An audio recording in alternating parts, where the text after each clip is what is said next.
মানে ওই যে বিষয়টা বলছিলাম যে স্বামী স্ত্রীর মধ্যে যে ভাষাটাতে একটা শারীরিক সম্পর্ক হয় সেটা তো আমি জানতাম না। আমি সেই বিষয়ে একটু ভয় পাইলাম। সাবস্ক্রাইব করুন আমাদের চ্যানেলটি এবং পাশে থাকা বেল আইকনটি বাজিয়ে দিন আমাদের পরবর্তী ভিডিওর আপডেট সবার আগে পাওয়ার জন্য। তো চলুন আজকে আমরা প্রথমেই অতিথিকে স্বাগত জানাই। তার নামটা তার মুখ থেকে আমরা শুনবো। জি, আমার নাম হচ্ছে আসমা। আমি কুমিল্লা থেকে আসছি। কুমিল্লা থেকে আপনি এসেছেন আমাদের এই অনুষ্ঠানে জীবনের গল্প বলার জন্য। জি ভাইয়া।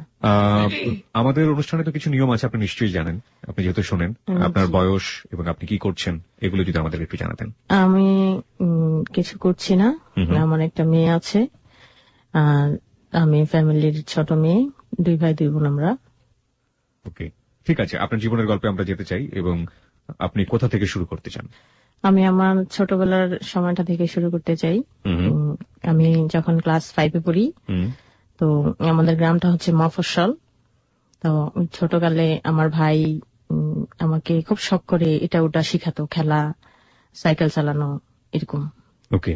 তো আমি সাইকেল চালাতাম বেশিরভাগ, সাইকেল চালিয়ে এখানে ওখানে যেতাম। তো একদিন হঠাৎ করে আমার এক ফুফাতো ভাই, আমি যখন ছোট, আমার ভাইয়ের সাথে। ছোট মানে আপনার কত বছর বয়স তখন? আমি তখন ক্লাস 5-এ পড়ি। মানে যখন ছোট থাকতেই আমি যখন বুঝতে শিখেছি, 7-8 বছর হবে, তখন থেকেই আমার ভাইয়ের সাথে চলাফেরা করে আমার দুঃসম্পর্কের এক ফুফাতো ভাই। সে বলছিল যে মানে তার নিজের ভিতরে ভিতরে ধারণা ছিল সে আমাকে বিয়ে করবে আমি বড় হওয়ার পরে। তার বয়স তখন কত ছিল? সে যখন চাকরি করত 20-25 হবে। 20-25 বছর বয়স এবং আপনি তখন ক্লাস 5-এ পড়েন? হ্যাঁ। ওকে। আমাদের কাছে বলেনি, আশেপাশে যারা ছিল তাদের কাছে বলতো যে আসমা যখন বড় হবে তখন ওরে আমি বিয়ে করব। আচ্ছা। তো আমি বিষয়টা মানে আমার সমাবেশে যারা, তারা আমার অনেক ইয়া করতো, মানে টেলাইতো যে এরকম তো কি এসে বিয়ে করবে। হ্যাঁ। আচ্ছা। তখন আমি খুব রাগ করতাম এবং তাকে দেখলে আমি খুব লজ্জা পাইতাম। এই কথাটা খুব স্বাভাবিক। হ্যাঁ, লজ্জা পাইতাম। তাকে যদি দেখতাম আমাদের উঠানে, তখন আমি ঘর থেকে বের হইতাম না।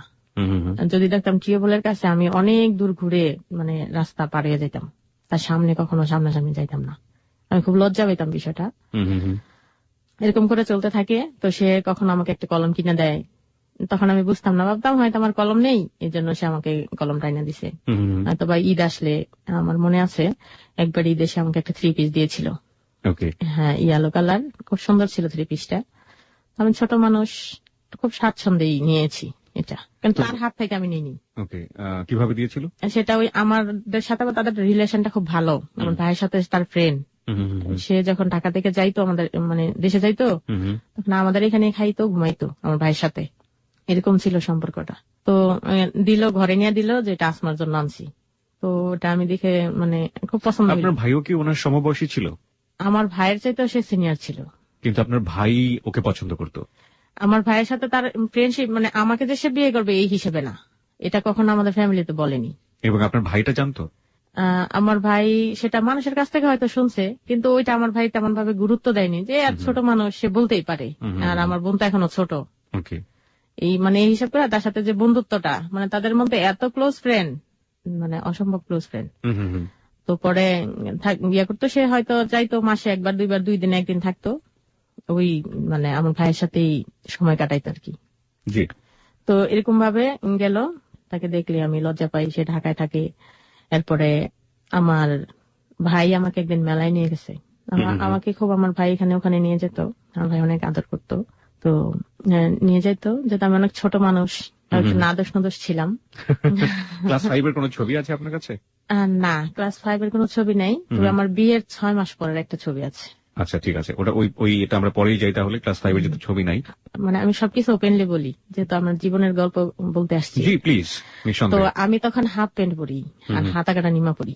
ক্লাস 5 এর একটা মেয়ে হাফ প্যান্ট পরাটা খুবই স্বাভাবিক। হ্যাঁ, হাফ প্যান্ট পরি। মেলায় নিয়ে যাওয়ার পরে, অনেক দূরে ছিল মেলাটা, আমাদের এক থানা থেকে অন্য থানা অনেক দূরে ছিল। তো আমার চাচতো ভাই ছিল সাথে, আমার চাচতো বোন ছিল। তা আমার ভাই করলো কি, কিছু কেনাকাটা করে দিয়ে আমাদেরকে বাড়িতে পাঠিয়ে দিল। তো বাড়িতে পাঠিয়ে দিলাম, আমি আসতেছি, যে রাস্তা দিয়ে আসছি ওই দিক দিয়া একটা ইয়া ছিল, মানে নৌকা দিয়ে পার হয়ে আসতে হতো আমাদের গ্রামে। এই পার থেকে ওই পারে গাং পার হইতেই। তো আসলাম হঠাৎ নৌকার মধ্যে, মানে সারা রাস্তা আসলাম, কাউকে দেখলাম না। নৌকার মধ্যে আইসা দেখলাম একটা ছেলে, খুব সুন্দর হ্যান্ডসাম একটা ছেলে দাঁড়ানো অবস্থা, কিন্তু ওদিকে আমার কোনো খেয়াল নাই, কিন্তু ছেলেটা আমাকে দেখছে। এটা আপনি বুঝতে পারছেন? হ্যাঁ, আমি বুঝতে পারছি না, বাট এটা পরে বুঝতে পারলাম আর কি। ওকে। তো ও ছেলেটা দাঁড়া রয়েছে মানে কিছু বিস্কিট নিয়ে হাতে, মানে বড় একটা পলিটিন নিয়ে। তখন আমি হচ্ছে যে জিনিসগুলা কিনে আনছি, ওটা আমার একটা স্কার্ট পরানো ছিল, আমি হাঁটু দুইটা বাইর করে মানে না ওরে যে ইয়ার ভিতরে কান্দার মধ্যে বসে রয়েছি। তখন তো আমার ছোট মানুষ, এত খেয়াল নাই। কারণ আমার চাস্তো ভাই বলতেছে কি ওই ভদ্রলোককে, ভাই আপনি কি বিস্কিটের কারখানাতে চাকরি করেন? তখন সে হাসা দিল, কি কেন? আপনার হাতে অনেকগুলো বিস্কিট তো এই জন্য। না, আমি ঢাকা থেকে আসছি, এইদিকে কিছু পাই নাই, তো দোকানে বিস্কিট পাইছি, এগুলো নিয়ে আসছি, আমি বাড়িতে যাইতেছি। ওকে। পরে আমি বাসায় গেলাম। এখন সে ওই ভদ্রলোক আমার পিছনে পিছনে আমার বাড়ি পর্যন্ত, মানে আমি কোন বাড়ির মেয়ে সে এটা দেখে গেল। ওকে, আচ্ছা, তাহলে এই লোকটাকে আপনি চেনেন না? না, এই লোকটাকে আমি চিনি না। আচ্ছা, চিনি না। তো আমি কোন বাড়ির মেয়েটা দেখলো, দেখার পরে করলো কি, এরপর দিন আমি কোরআন শরীফ পড়তেছি। আমার আবার ফ্যামিলিগত ভাবে একটু মানে আরবি পড়াটা ছিল, প্রাধান্য ছিল বেশি। আমি অনেক ছোট থাকতেই কোরআন শরীফ পড়া শিখে ফেলছি। তো রোজার মাসে আমার চাস্তো বোনের চাচার ঘরে চাস্তো বোনের সাথে কোরআন শরীফ পড়তেছি ধুতি কাপড় পরে। ধুতি কাপড় পরে কোরআন শরীফ? জি, মানে ধুতি কাপড় পরে কোরআন শরীফ পড়তেছি। মানে আগে বাচ্চা মানুষের যে কাপড় পরে ইয়াতে মক্তবে যাওয়া, এটা একটা আনন্দের ছিল গ্রামে। তখন ওই ধুতি কাপড় পরে আমি কোরআন শরীফ পড়তেছি। আচ্ছা। আমার চাস্তো বোন সাথে আরেকটা সম্পর্কে আমার ফুফু লাগে, যে ছেলেটা আমার পিছনে পিছনে আসছে আমার বাড়ি পর্যন্ত, এটা পরদিন আসছে সকালবেলা আমার কাকাকে করে আইসা দেখ আমি কোরআন শরীফ পড়তেছি। এবং আমার চাস্তো বোনের আবার বিয়ে হয়েছে ওই গ্রামে আমার ফুফাতো ভাইয়ের সাথে। এখন ওই ভাবি বলে আমার চাস্তো বোনের সাথে দুষ্টামি করতেছে। কারণ আমি তো ওইদিকে ইয়া না, কোরআন শরীফই পড়তেছি, কিন্তু ছেলে আমাকে দেখতেছে। পরে গেল এইখান থেকে রোজার মাসে দুষ্টামি করে বড়ি টড়ি খেয়ে গেল। খেয়ে যাওয়ার পরে ওর বাড়ি থেকে বললো কি যে আমাকে সে বিয়ে করবে, তার ফ্যামিলির কাছে বললো। কোন লোকটা বললো? ওই যে লোকটা দেখে গেল? হ্যাঁ, যে লোকটা দেখে গেল। ওকে। তো আমি তার নামটা বলি, তার নাম হচ্ছে মনির, আমাদের পাশের গ্রামে। তার মানে এই লোকটা কিন্তু আপনার সেই যে ফুফাতো ভাই হয় দুঃসম্পর্কে, সে কিন্তু না? না, সে না। ওকে।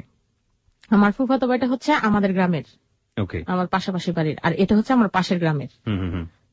ওই যে মনিরদের বাড়িতে পাশাপাশি গ্রাম, তো ওখানে আবার আমাদের কিছু আত্মীয় আছে। ওদের কাছে বললো কি যে আমি আমার আব্বার নাম ধরে বললো ওনার মেয়েকে আমি বিয়ে করবো। তখন ওরা বলতেছে দড়িবাসানিয়া, মানে আমাদের গ্রামের নামটা হচ্ছে দড়িবাসানিয়া। বলছে এই গ্রামের মেয়ে তোর উপযুক্ত আছে?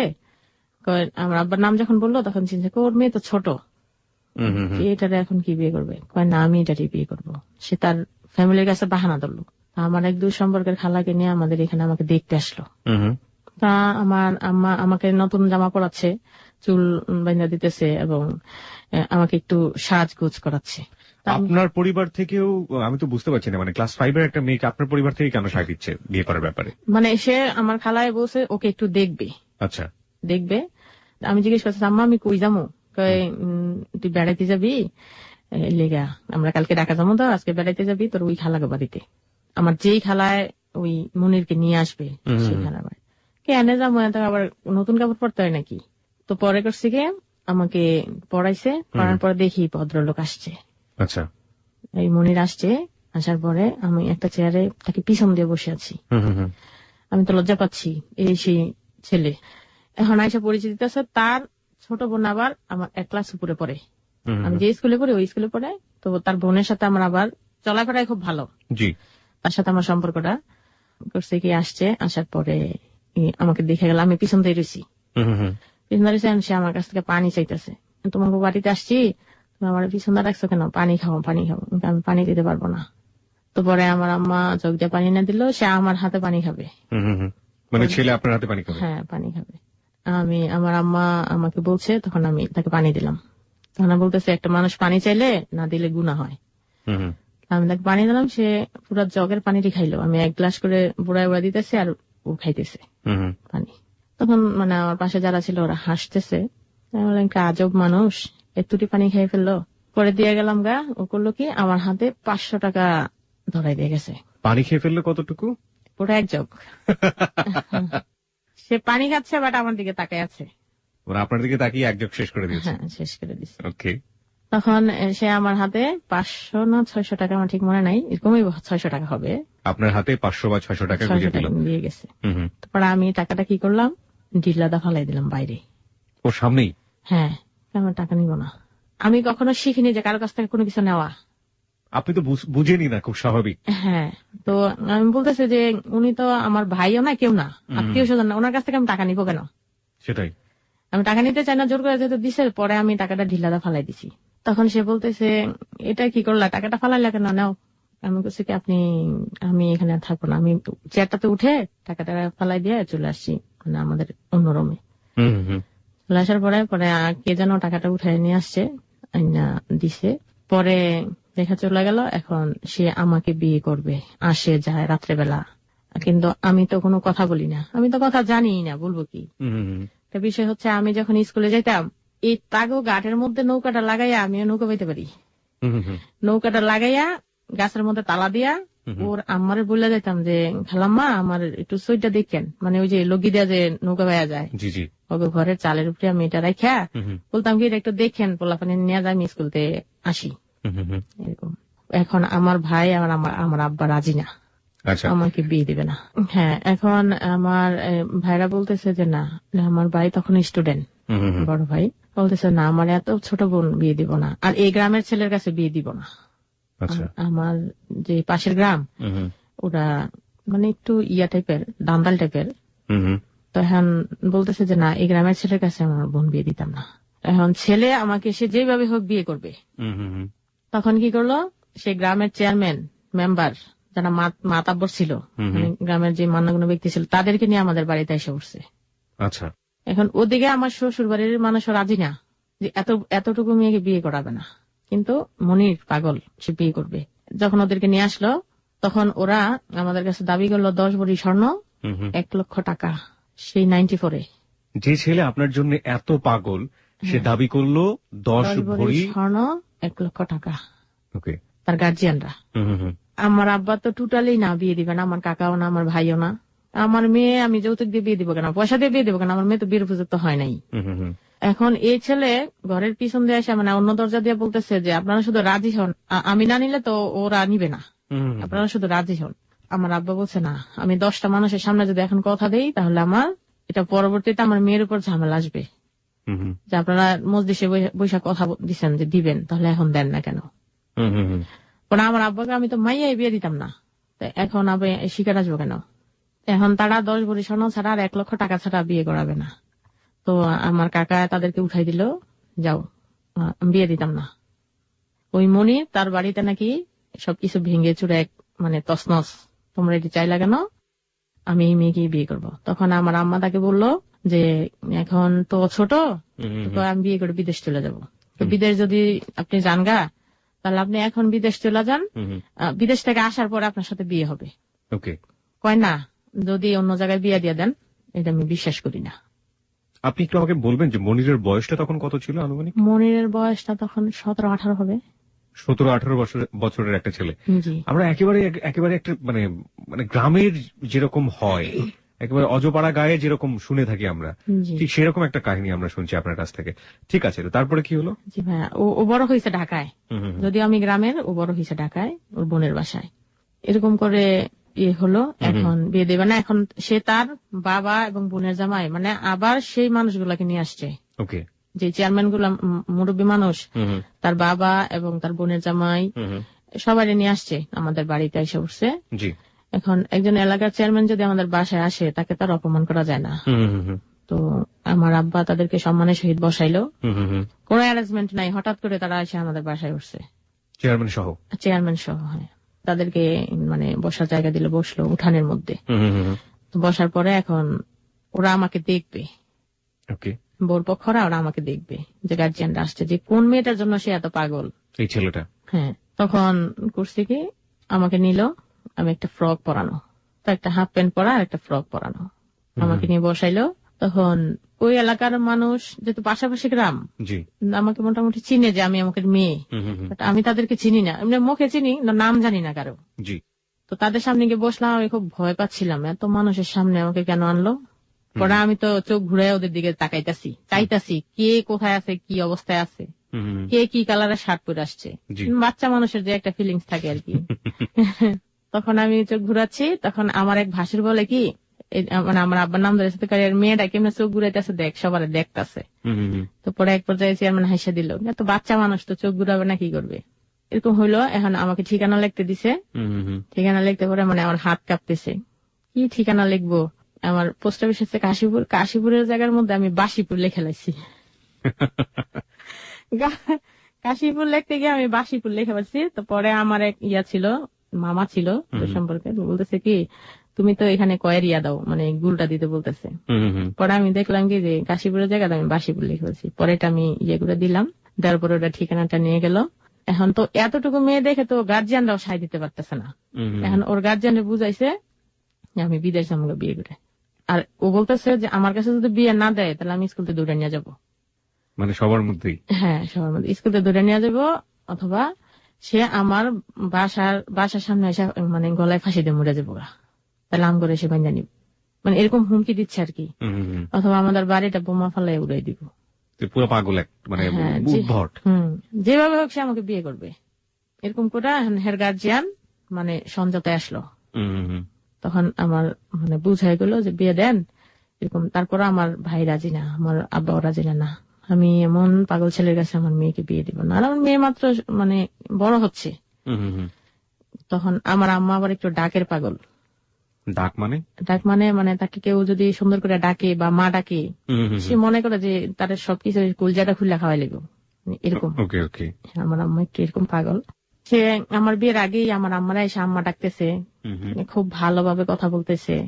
আমার আম্মা তো প্রায় পাগল পাড়া, খুব দেখতে খুব স্মার্ট ছিল, এরকম তাকে দেখে একদম মুখে মুখে মানে তার প্রশংসা, ছেলেটা অনেক সুন্দর বা স্মার্ট দেখতে। এরকম করে আমার আব্বা ভাইয়ের কাকার মতেই আমার মায়ের সম্মতিতে বিয়ে হইল। বিয়ে হয়েছে, বিয়ে হয়ে গেল। হ্যাঁ বিয়ে হয়েছে এক পর্যায়ে।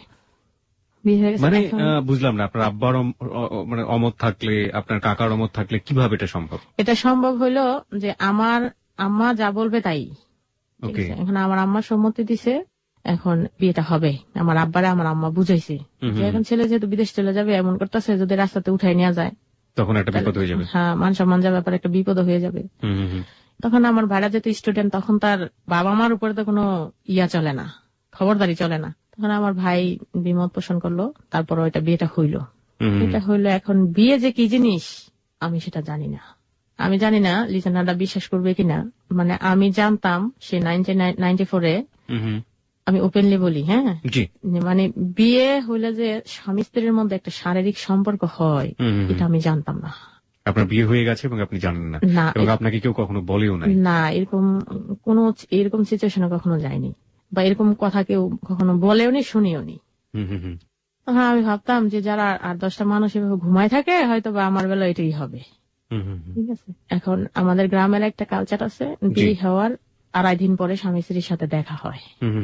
বিয়ে করার পরে চলে যায়, পরে জামাই নিয়ে আসে, তারপর 2.5 দিন পরে তাদের দেখা হয় অথবা বাসর রাত হয়। বিয়ে হওয়ার 2.5 দিন পরে কি আপনাকে নিয়ে গেল আপনাকে বাড়ি থেকে? না, বাড়ি থেকে নেয়নি। তখন আমি মানে তারা যখন চলে আসছে মানে আমাদের বাসায়, ওরা করছে 20-25 জন মানুষ এসে বিয়েটা পড়াই লিব, আর ওরা আসছে 120 জন মানুষ।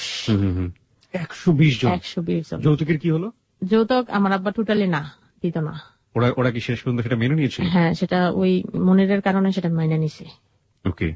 পাগলামি করছে এবং এটা ওটা পুরা লেবে, ওইটা করবে ওইটা করবে, বা আমাকে ধরে নিয়ে গেলে তাদের মান ইজ্জত যাবে। আমার শ্বশুর আবার একজন সম্মানী ব্যক্তি ছিল ওই এলাকার মধ্যে।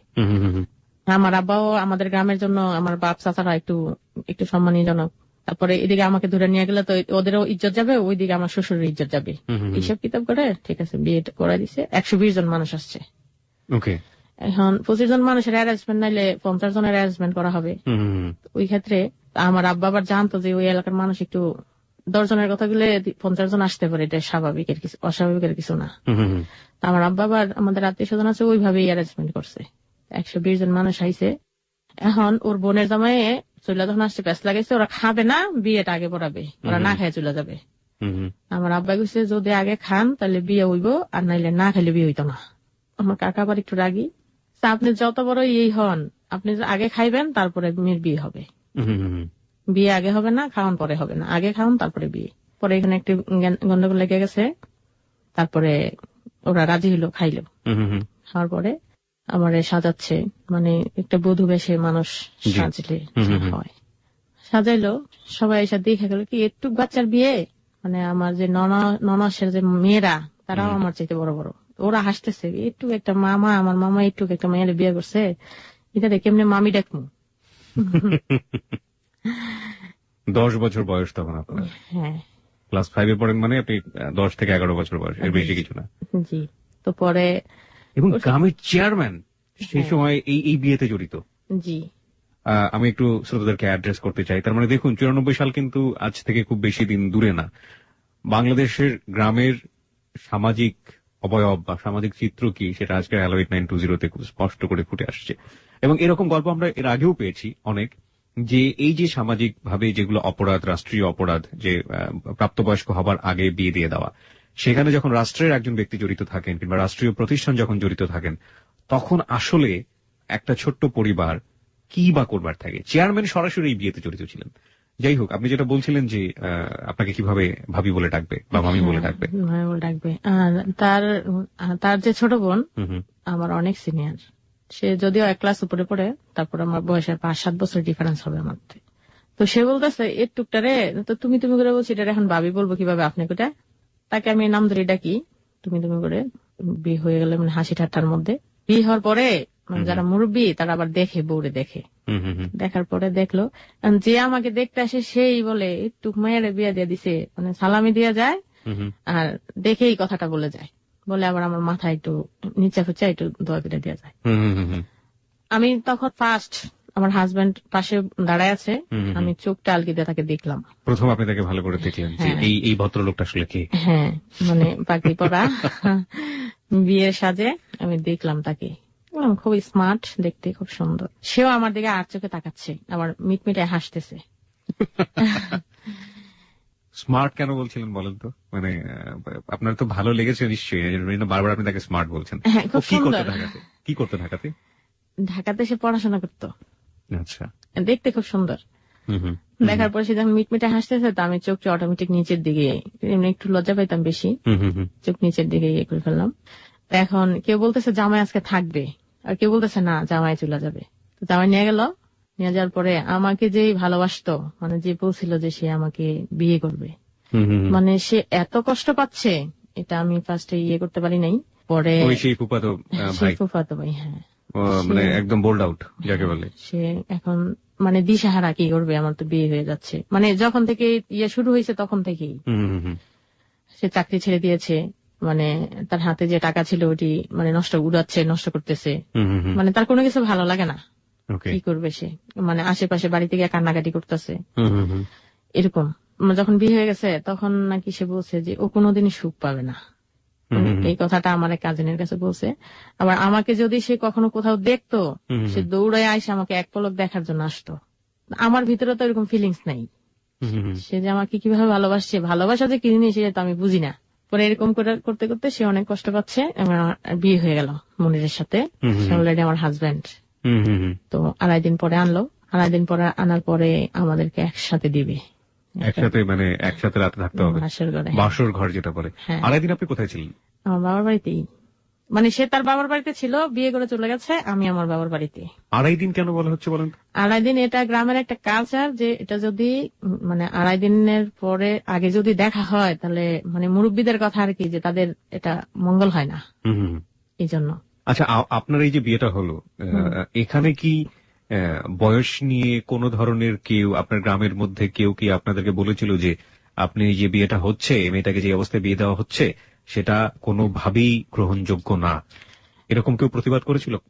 প্রতিবাদ বলতে তো আমার ভাই, আব্বা, আমার কাকাই, কিন্তু তারাও তো সফল হইল না। মানে এরকম আইন ভাবে যে একটা আইন উদ্যোগ আছে ওটা জানতো না। আচ্ছা। তো পরে বিয়ে হলো, এখন 2.5 দিন পরে নিয়ে আসলো তাকে, গিয়া আমার বাড়ি থেকে কেউ গিয়া তাকে নিয়ে আসলো। আপনাদের বাড়িতে নিয়ে আসলো? হ্যাঁ, আমাদের বাড়িতে নিয়ে আসছে। তো নিয়ে আসার পরে আমার দুলাভাই ছিল, আমার দুলাভাই বললো কি তুমি ওর সাথে ঘুমাইবা। আপনাকে বললো? হ্যাঁ, আমাকে বললো। এটা আপনার দুলাভাই আপনাকে বলছে? হ্যাঁ, আমাকে আমার দুলাভাই বলছে। আপনার আরেকটা বোন আছে? হ্যাঁ, আমার বড়, সবার বড় আরেকটা বোন আছে, আমি সবার ছোট। প্রথম ফার্স্ট হচ্ছে আমার বোন, তারপরে 2টা ভাই, তারপরে আমি। তো আমার তো ভাবি নাই ঘরে, বলতে হলে দুলাভাই বলতে হবে। না, এটা কেন দুলা ভাই বলবে? আমার তো মনে হয় যে এটা হয় মাকে সুন্দর করে বুঝিয়ে দিতে হবে, অথবা আপনার বোন যে আছে, বড় বোন, তারা কেউ আপনাকে বুঝিয়ে দিতে পারতো। আসলে ওই সময়টাতে আমি সবসময় সিনিয়রদের সাথে থাকতাম, বড়দের সাথে, তো কখনো আমি তাদেরকে দেখি নাই এইসব কথা নিয়ে আলোচনা করতে। আমি কাছে থাকলে তারা ওইসব আলোচনা করতো না, যেহেতু আমি ছোট মানুষ। মানে গ্রামের একটা ছিল, নিয়ম শৃঙ্খলা ছিল। এখন হয়তো সবকিছু হয়ে গেছে, মানে ডিজিটাল হয়ে গেছে। সবকিছু ডিজিটাল হয়ে গেলেও আসলে ওই জায়গাটা খুব বেশি পরিবর্তন হয়েছে বলে মনে হয় না। সবকিছু ডিজিটাল হয়েছে কিনা সেটা নিয়েও আমাদের সন্দেহ আছে। গ্রামটা অনেকটা উন্নত হয়েছে ভাইয়া, মানে ডিজিটাল হয়ে গেছে আমি মনে করি এখন। তো আমার দুলাই বলতেছে কি তোমার ওর সাথে ঘুমাইতে হবে। কেন? হ্যাঁ, তোমার যেহেতু বিয়ে হয়েছে ওর সাথে ঘুমাইতে হবে। তা আমি ভাবছি যে আমি তো ঘুমাই থাকবো। হ্যাঁ, সমস্যা কি? আমি আচ্ছা ঠিক আছে। আমার দুলাই বলছে ভয় পাইবে? আমি কই না, ভয় পাবো কেন? কি বাঘ? মানুষই আমার মতো। আমি এখানে একটা কথা আপনাকে বলি, সেটা হচ্ছে যে আপনি যেহেতু 10 থেকে 11 বছর বয়স এবং আপনার হাজবেন্ড তার 17 থেকে 18 বছর বয়স, আমরা ধরে নিচ্ছি যে সে একদম মানে ইনিশিয়াল স্টেজে প্রাপ্তবয়স্ক, আর আপনি একেবারেই প্রাপ্তবয়স্ক না এবং তার ধারে কাছেও না আপনি।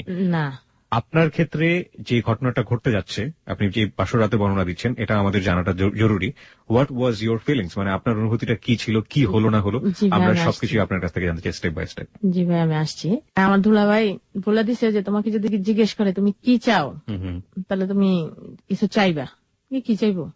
অন্য একটা মানুষের কাছে আমি কি চাইবো? না, সে এখন অন্য মানুষ না, সে তোমার জামাই। মানে গ্রাম্য ভাষায় বললো আর কি। আচ্ছা ঠিক আছে বলছি। আমার দুলাভাইয়ের কাছে ভয় পাই না, কিন্তু আমার তো ভয়ে মনে করে হাত পা কাঁপতাছে, মানে খুব ঠান্ডা হয়ে আসছে।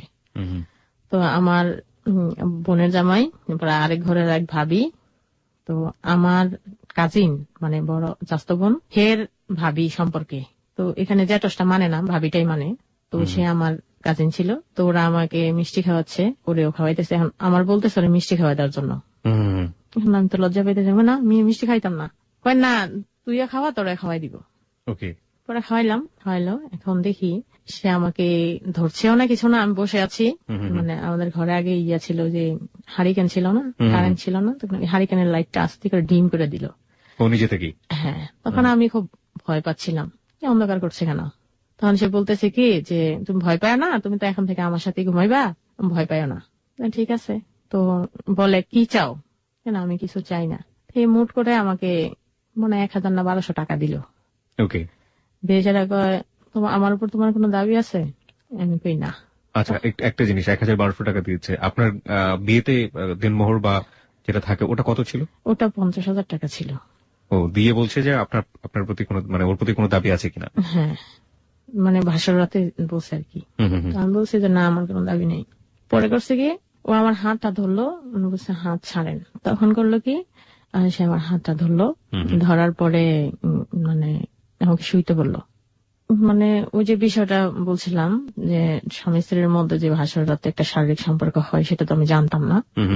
আমি সেই বিষয়ে একটু ভয় পাইলাম। ভয় পাওয়ার পরে এখন সে তার মানে যে লাইফের একটা কাহিনী বলছে, আমাকে জিজ্ঞেস করতেছে যে তোমার কোনো কথা আছে? না, খেলাধুলা ছাড়া তো আমার আর কোনো কথা নেই। আমি খেলি সারাদিন ভরে, স্কুলে যাই আসি, বইটি ডিল্লাদা ফালাই দিয়ে খেলতে চলে যাই, অথবা সাইকেল চালাইতে যাই। তখন সেই রাইতে সে একটা মেয়ের সাথে তার অ্যাফেয়ার ছিল, সে আমাকে গল্পটা শোনাইছে। শোনানোর পরে আমি তো ছোট মানুষ, এসব কিছু বুঝি না, ওটা গুরুত্ব দেয়নি। শুধু মনে আছে যে সেই কথাগুলো আমাকে বলছে। তো বলার পরে খুব প্রচন্ড ভয় পাই ওই রাতে। ভয় পাওয়ার পরে এখন আমি ভাবতেছি যে সে কখন ঘুমাবে আর আমি কখন এখান থেকে উঠে যাব। তো পরে সে হঠাৎ একটা সময়, মানে তার সাথে আমার কোনো কিছু হইল না, শারীরিক সম্পর্কটা এটা হইল না। কেন হলো না? আমার সেই ধারণ ক্ষমতাটা ছিল না। বাচ্চা মানুষ তো ছিল না। আমি একটা জিনিস একটু জানতে চাইবো আপনার কাছ থেকে, আপনি কি মেয়ে হওয়া বলতে যেটা বোঝায় এই বয়সে সেটা হয়েছিলেন? না না, মানে আপনি মেয়েও হননি অবস্থায় আপনাকে? আমি আমার শ্রোতাদেরকে বলছি, আসলে মেয়ে হওয়া শব্দটা আসলে এখানে ঠিক যায় না, কিন্তু আমি এই মুহূর্তে আসলে আপনারা নিশ্চয়ই বুঝে নেবেন যে আমি আসলে কি মিন করতে চাচ্ছি। আপনি সেই ব্যাপারেও মানে ফিজিক্যালি আপনি সেটা ছিলেন না, সেটা আপনার মা নিশ্চয়ই জানতো। হ্যাঁ, সেই অবস্থায় আপনাকে বিয়ে দেওয়া হলো? হ্যাঁ, সবাই জানতো, মানে শুধু আমার মা না, আমার আশেপাশে যারা ছিল তারা। মানে আমি খালি গায়ে স্কুল থেকে আইসা খালি গায়ে হাফ প্যান্ট পরে খেলাধুলা করি। ও মাই গড, এরকম। তো পরে হলো না। পরে সে একটা, আমার তো ঘুম নাই, তো পরে আমার হাজবেন্ড ঘুমাইলো। ঘুমানোর পরে আমি দেখলাম সে ঘুমাচ্ছে। পরে আমি আস্তে করে উঠে দরজাটা খুলে দরজাটা আবজে আমি আমার দুলাভাই যে ঘরে শুয়েছে, আপা দুলাভাই, তার একটা মেয়ে ছিল তখন, আমি আমার দুলাভাইয়ের পাশে গিয়ে শুয়ে রয়েছি। শুয়ে রয়েছি, এদিকে আমাকে খুঁজতেছে সে ঘুম থেকে উঠে। আমি কোথায় গেলাম, জ্যোৎস্নার আলো বাইরে, কোথায় গেলাম খুঁজতেছে, সবাই খুঁজতেছে, কিন্তু আমি কথা বলি না, আমি ভয়ে কথা বলি না। আবার যদি ওরা ওই ঘরে নিয়ে দেয় আমারে, পরে যখন ওরা সবাই আমাকে খুঁজতে খুঁজতে হয়রান হয়ে গেল, তখন আমি দেখতেছি যে কথা না বললে এখন আবার ধরা খাইলে মাইর খামো।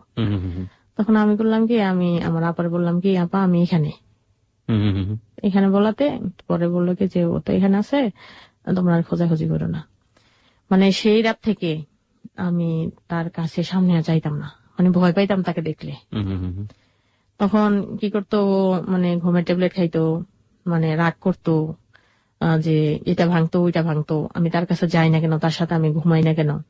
পরে দেখা গেল একটা সময় আমার মা এক পাশে ঘুমাইতো, আমাকে মাঝখানে দিত, আর আমার হাজবেন্ড এক পাশে ঘুমাইতো, আমি মাঝখান দিয়া ওই খাতা দিয়ে বেড়া দিয়ে রাখতাম, আমার শরীরের সাথে যেন টাচ না লাগে। আবার কানতাম আমি ও পাশে থাকলে। তো দেখা যেত আমি ছোট ঘুমের ঘরে অনেক ঘুমাই যেতাম, আমার মা উঠে চলে আসতো। আমি সকালে যদি গিয়ে দেখতাম নাই, তখন কান্নাকাটি করলে আমার আম্মা বলতো কি, আমি তো এই আজান দিছে পরে উঠা নামাজ পড়লাম। তো আমার হাজবেন্ড আমাকে টাচ করতো না, যদি সজাগ পেয়ে উঠা জায়গা এরকম। তা আমার দুলাভাই এক পাশে ঘুমাইতো, আমাকে মাঝখানে রাখতো, আমার হাজবেন্ড এক পাশে ঘুমাইতো। অথবা আমার ভাই দেখা গেল মাঝখানে শুয়েছে, আমি আমার ভাইয়ের সাইডে, আমার হাজবেন্ড আরেক সাইডে, আমি ঘুমাই গেলে আমার ভাইরে উঠে দিত। এরকম করে প্রায় 4-5 মাস চলে গেছে।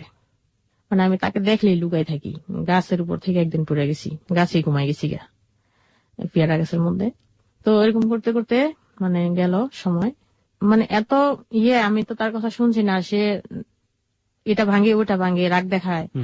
তখন আমার আব্বা আম্মা একটা সময় করলো কি, যে বাবা আমরা তো বিয়ে দিছি, তুমি আমার মেয়েটাকে ছেড়ে দাও, তুমি অন্য জায়গায় বিয়ে করো, যেহেতু সে তোমার কথা শোনে না এবং শুনতে পারতেছে না, তুমি অন্য জায়গায় বিয়ে করো, ওরে ছেড়ে দাও, তোমার উপর কোন দাবি নাই। এখন তার কথা হলো না, আমি তাকে বিয়ে করছি, আমি তাকে ছাড়বো না।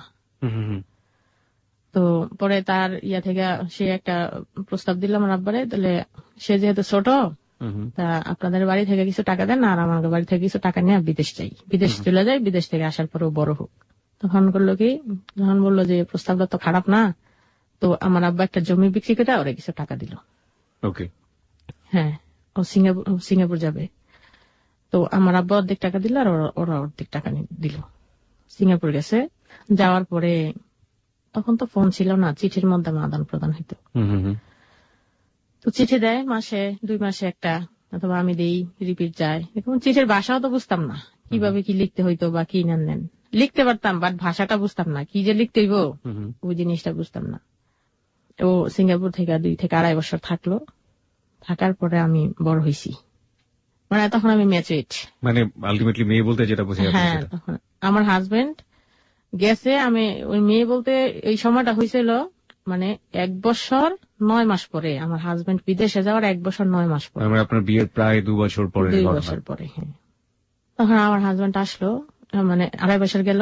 তখন আমার হাজবেন্ড আমাকে জিজ্ঞেস করতেছে যে আমি কি দেশে আসবো। আমি বললাম হ্যাঁ, এখন আসতে পারো। তো পরে সে আসলো কোথায়।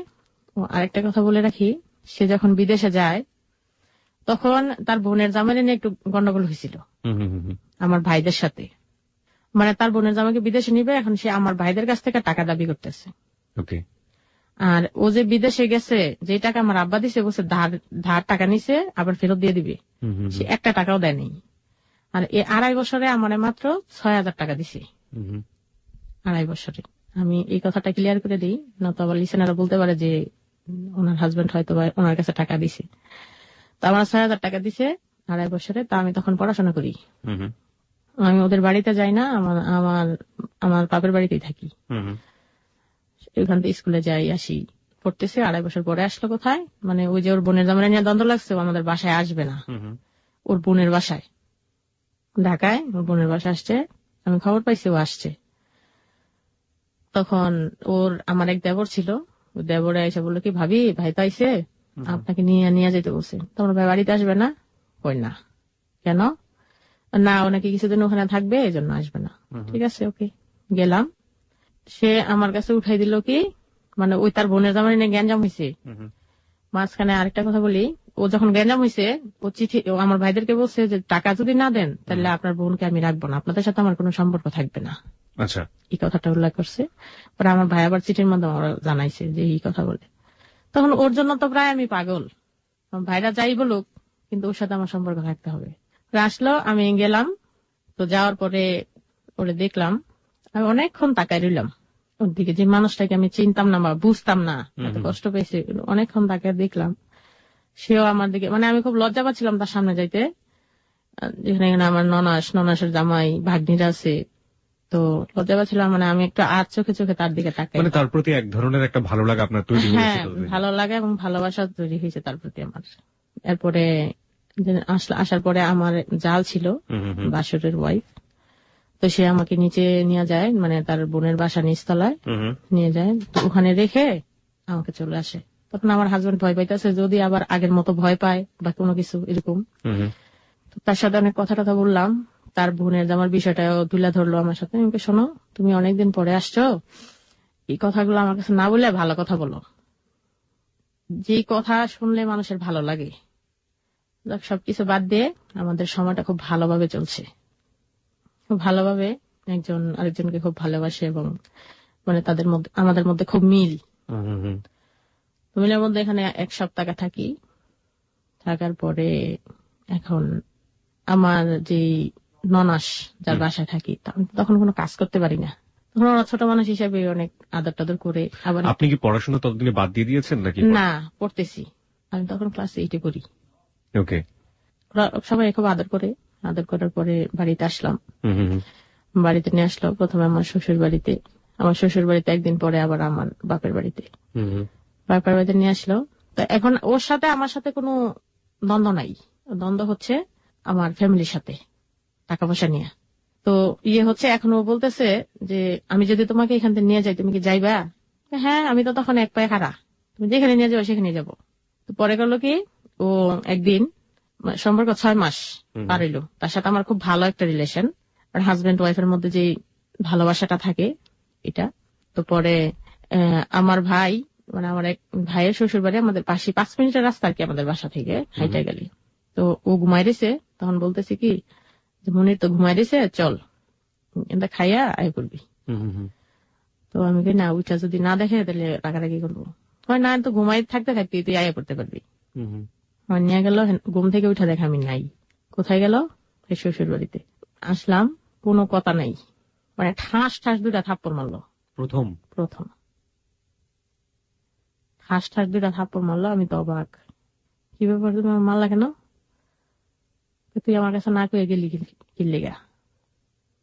তুমি তো ঘুমাই রেছো, আমি তো দূরে কোথাও জানি এনে গেছি, কি হয়েছে জানে? তখন সে বলে যে তোরে বিয়ে না করে, তোকে বিয়ে করাটাই আমার জীবনের একটা অ্যাক্সিডেন্ট। আমাকে বিয়ে করা মানে অ্যাক্সিডেন্ট। মানে এরকম একটা উদাহরণ দিচ্ছে যে তোরে বিয়ে না করে আমাদের হিন্দু বাড়ির একটা মেয়ের কথা বলছে যে ওরে বিয়ে করলে বোধহয় ভালো হইতো। প্রথম মানে এই ধরনের কথাবার্তা সে আপনার সামনে এরকম প্রথম বলার চেষ্টা করলো। তার একটা ছবি ছিল, ওই ছবিটা আসারটা ভেঙে লাইলো। তো পরে আমাকে, তাহলে তুমি আমার বিয়ে করছো কেন? এই কথা বলতে দেরি আর একটা থাপ্পড় মারতে দেরি নেই। তখন আমার এক কাজিন ছিল সামনে, তখন সে বলতেছে মনির তুমি ওরে কি করতেছো, একটু মায়াটা তুমি মারতেছো কেন? ও কি দোষ করছে? দোষ করলে তুমি বিচার দাও, আপনারা কোনো কথা বলবেন না। মানে হেরে দম পাইলো। তারপর ওর একটু ভয় পাইতো বেশি, কথা যে বলতো কখনো করে বলতো না, মানে কাকে যে কিভাবে কথা বলতে হয় সেই জিনিসটা করে বলতো না, এই জন্য মানুষ আসতে চাইতো না। তারপরে ও চলে গেল। চলে যাওয়ার পরে আমি অনেক কান্নাকাটি করে করে কথা বলি না। পরে আমার ভাই আসলো, বিচার দিলাম ভাই এরকম এরকম। আমি কিছু না বলতেই মানে আশেপাশে যারা ছিল তারা বলে দিছে আমার ভাইয়ের কাছে, বললো যে মনির তুমি কাজটাকে ঠিক করছো, ওরে তা আমি নিছি, ও তো যাইতে চাই নাই, ও গেল কেন? ওর প্রশ্নই না এটা। তখন আমার মেয়েটা 6 মাসের পেটে। আপনি ক্লাস 7-এ এইটা থাকা অবস্থায় আপনি প্রেগন্যান্ট? হ্যাঁ। এটা কি আপনার মনির কি প্ল্যান করেই কাজটা করেছিল নাকি? প্ল্যান করে কিনা আমি জানি না, তবে আমি চাইছিলাম আমি আরো পড়াশোনা করব, কিন্তু সে আমাকে পড়তে দিবে না, বাচ্চা থাক। তো পরে করতে করতে 8 মাস আমার মেয়েটার, আমার পেটে 8 মাস। তো ও আবার বিদেশে যাবে, সিঙ্গাপুর। টুরিস্টে যাবে। তখন ওরে আমার ভাই আসলো, আমার ভাইয়ের সাথে করে নিয়ে গেল। নিয়ে যাওয়ার পরে এখন ও কাজ করবে না, ওরে যেই কাজে দিবে ও কাজ করবে না, ও বসে বসে খাবে, সেই খরচ বহন করবে আমার ভাইরা, মানে তার কথা। তো বিদেশের বাড়িতে একটা মানুষের উপরে পড়ে থাকলে তো অনেক ব্যয়বহুলের একটা ব্যাপার স্যাপার। তো তুমি কাজ করো, না আমার ভয় লাগে, আমি কাজ করতাম না। তো তুমি যদি কাজই না করবো তাহলে আসলা কেন? তো ওইখান থেকে 3 মাস আমার ভাই রাখা দিছে। রাখার পরে এখন সে আমার জন্য জিনিস আনবে, আমার ভাইয়ের কাছে নাকি টাকা চাইছে। আমার ভাই বলছে, মনির এখন তো আমার কাছে টাকা নাই, তুমি যদি আমার জন্য জিনিস নাও তাহলে আমি কিনে নিয়ে যাবো, তুমি এখন যদি বাড়িতে যাইতে চাও তো যাও গা। ওরে টাকা দিল না কেন, এটা নিয়ে মনে করেন দ্বন্দ্ব, তোর ভাই টাকা দিল না কেন। ও 3 মাস পরে আসছে, ও যেদিন আসছে এর পরের দিন আমার মেয়েটা জন্ম হয়েছে। তো জন্ম হওয়ার পরে ও খুব খুশি সবাই। ওই ডেলিভারি অবস্থায় আমি আবার একটু মৃত্যু সজ্জায় চলে গেছিলাম। কিরকম? মানে ডেলিভারি হওয়ার সময় একটু সমস্যা হয়েছিল। বাচ্চাটা ডেলিভারি হওয়ার পরে ওই গ্রাম অঞ্চলে একটা ফুল থাকে, ফুলটা বের হওয়ার আগেই মানে ডাই যে টান দিছে ওই ছিঁড়ে ফেলছে। তখন আমার আম্মা হুনা সেন্সলেস হয়ে গেছে, আমার মেয়ে তার বাঁচবে না। পরে ওই দায়ী প্রশিক্ষণ প্রাপ্ত ছিল, ওই দায় আবার কিভাবে ধরছে, ধরার পরে হাসপাতালে আপনাকে নেয় নাই? না, হাসপাতালে নেয় নাই। তখন এটা হয়েছে বিপদ থেকে উদ্ধার, মেয়ে হইল। মেয়ে যখন 4 মাস তখন শুরু হইল এই আমার হাজবেন্ডের আবার নির্মম অত্যাচার। টাকা বিদেশে যাবে, ও কিছু করতো না আসলে?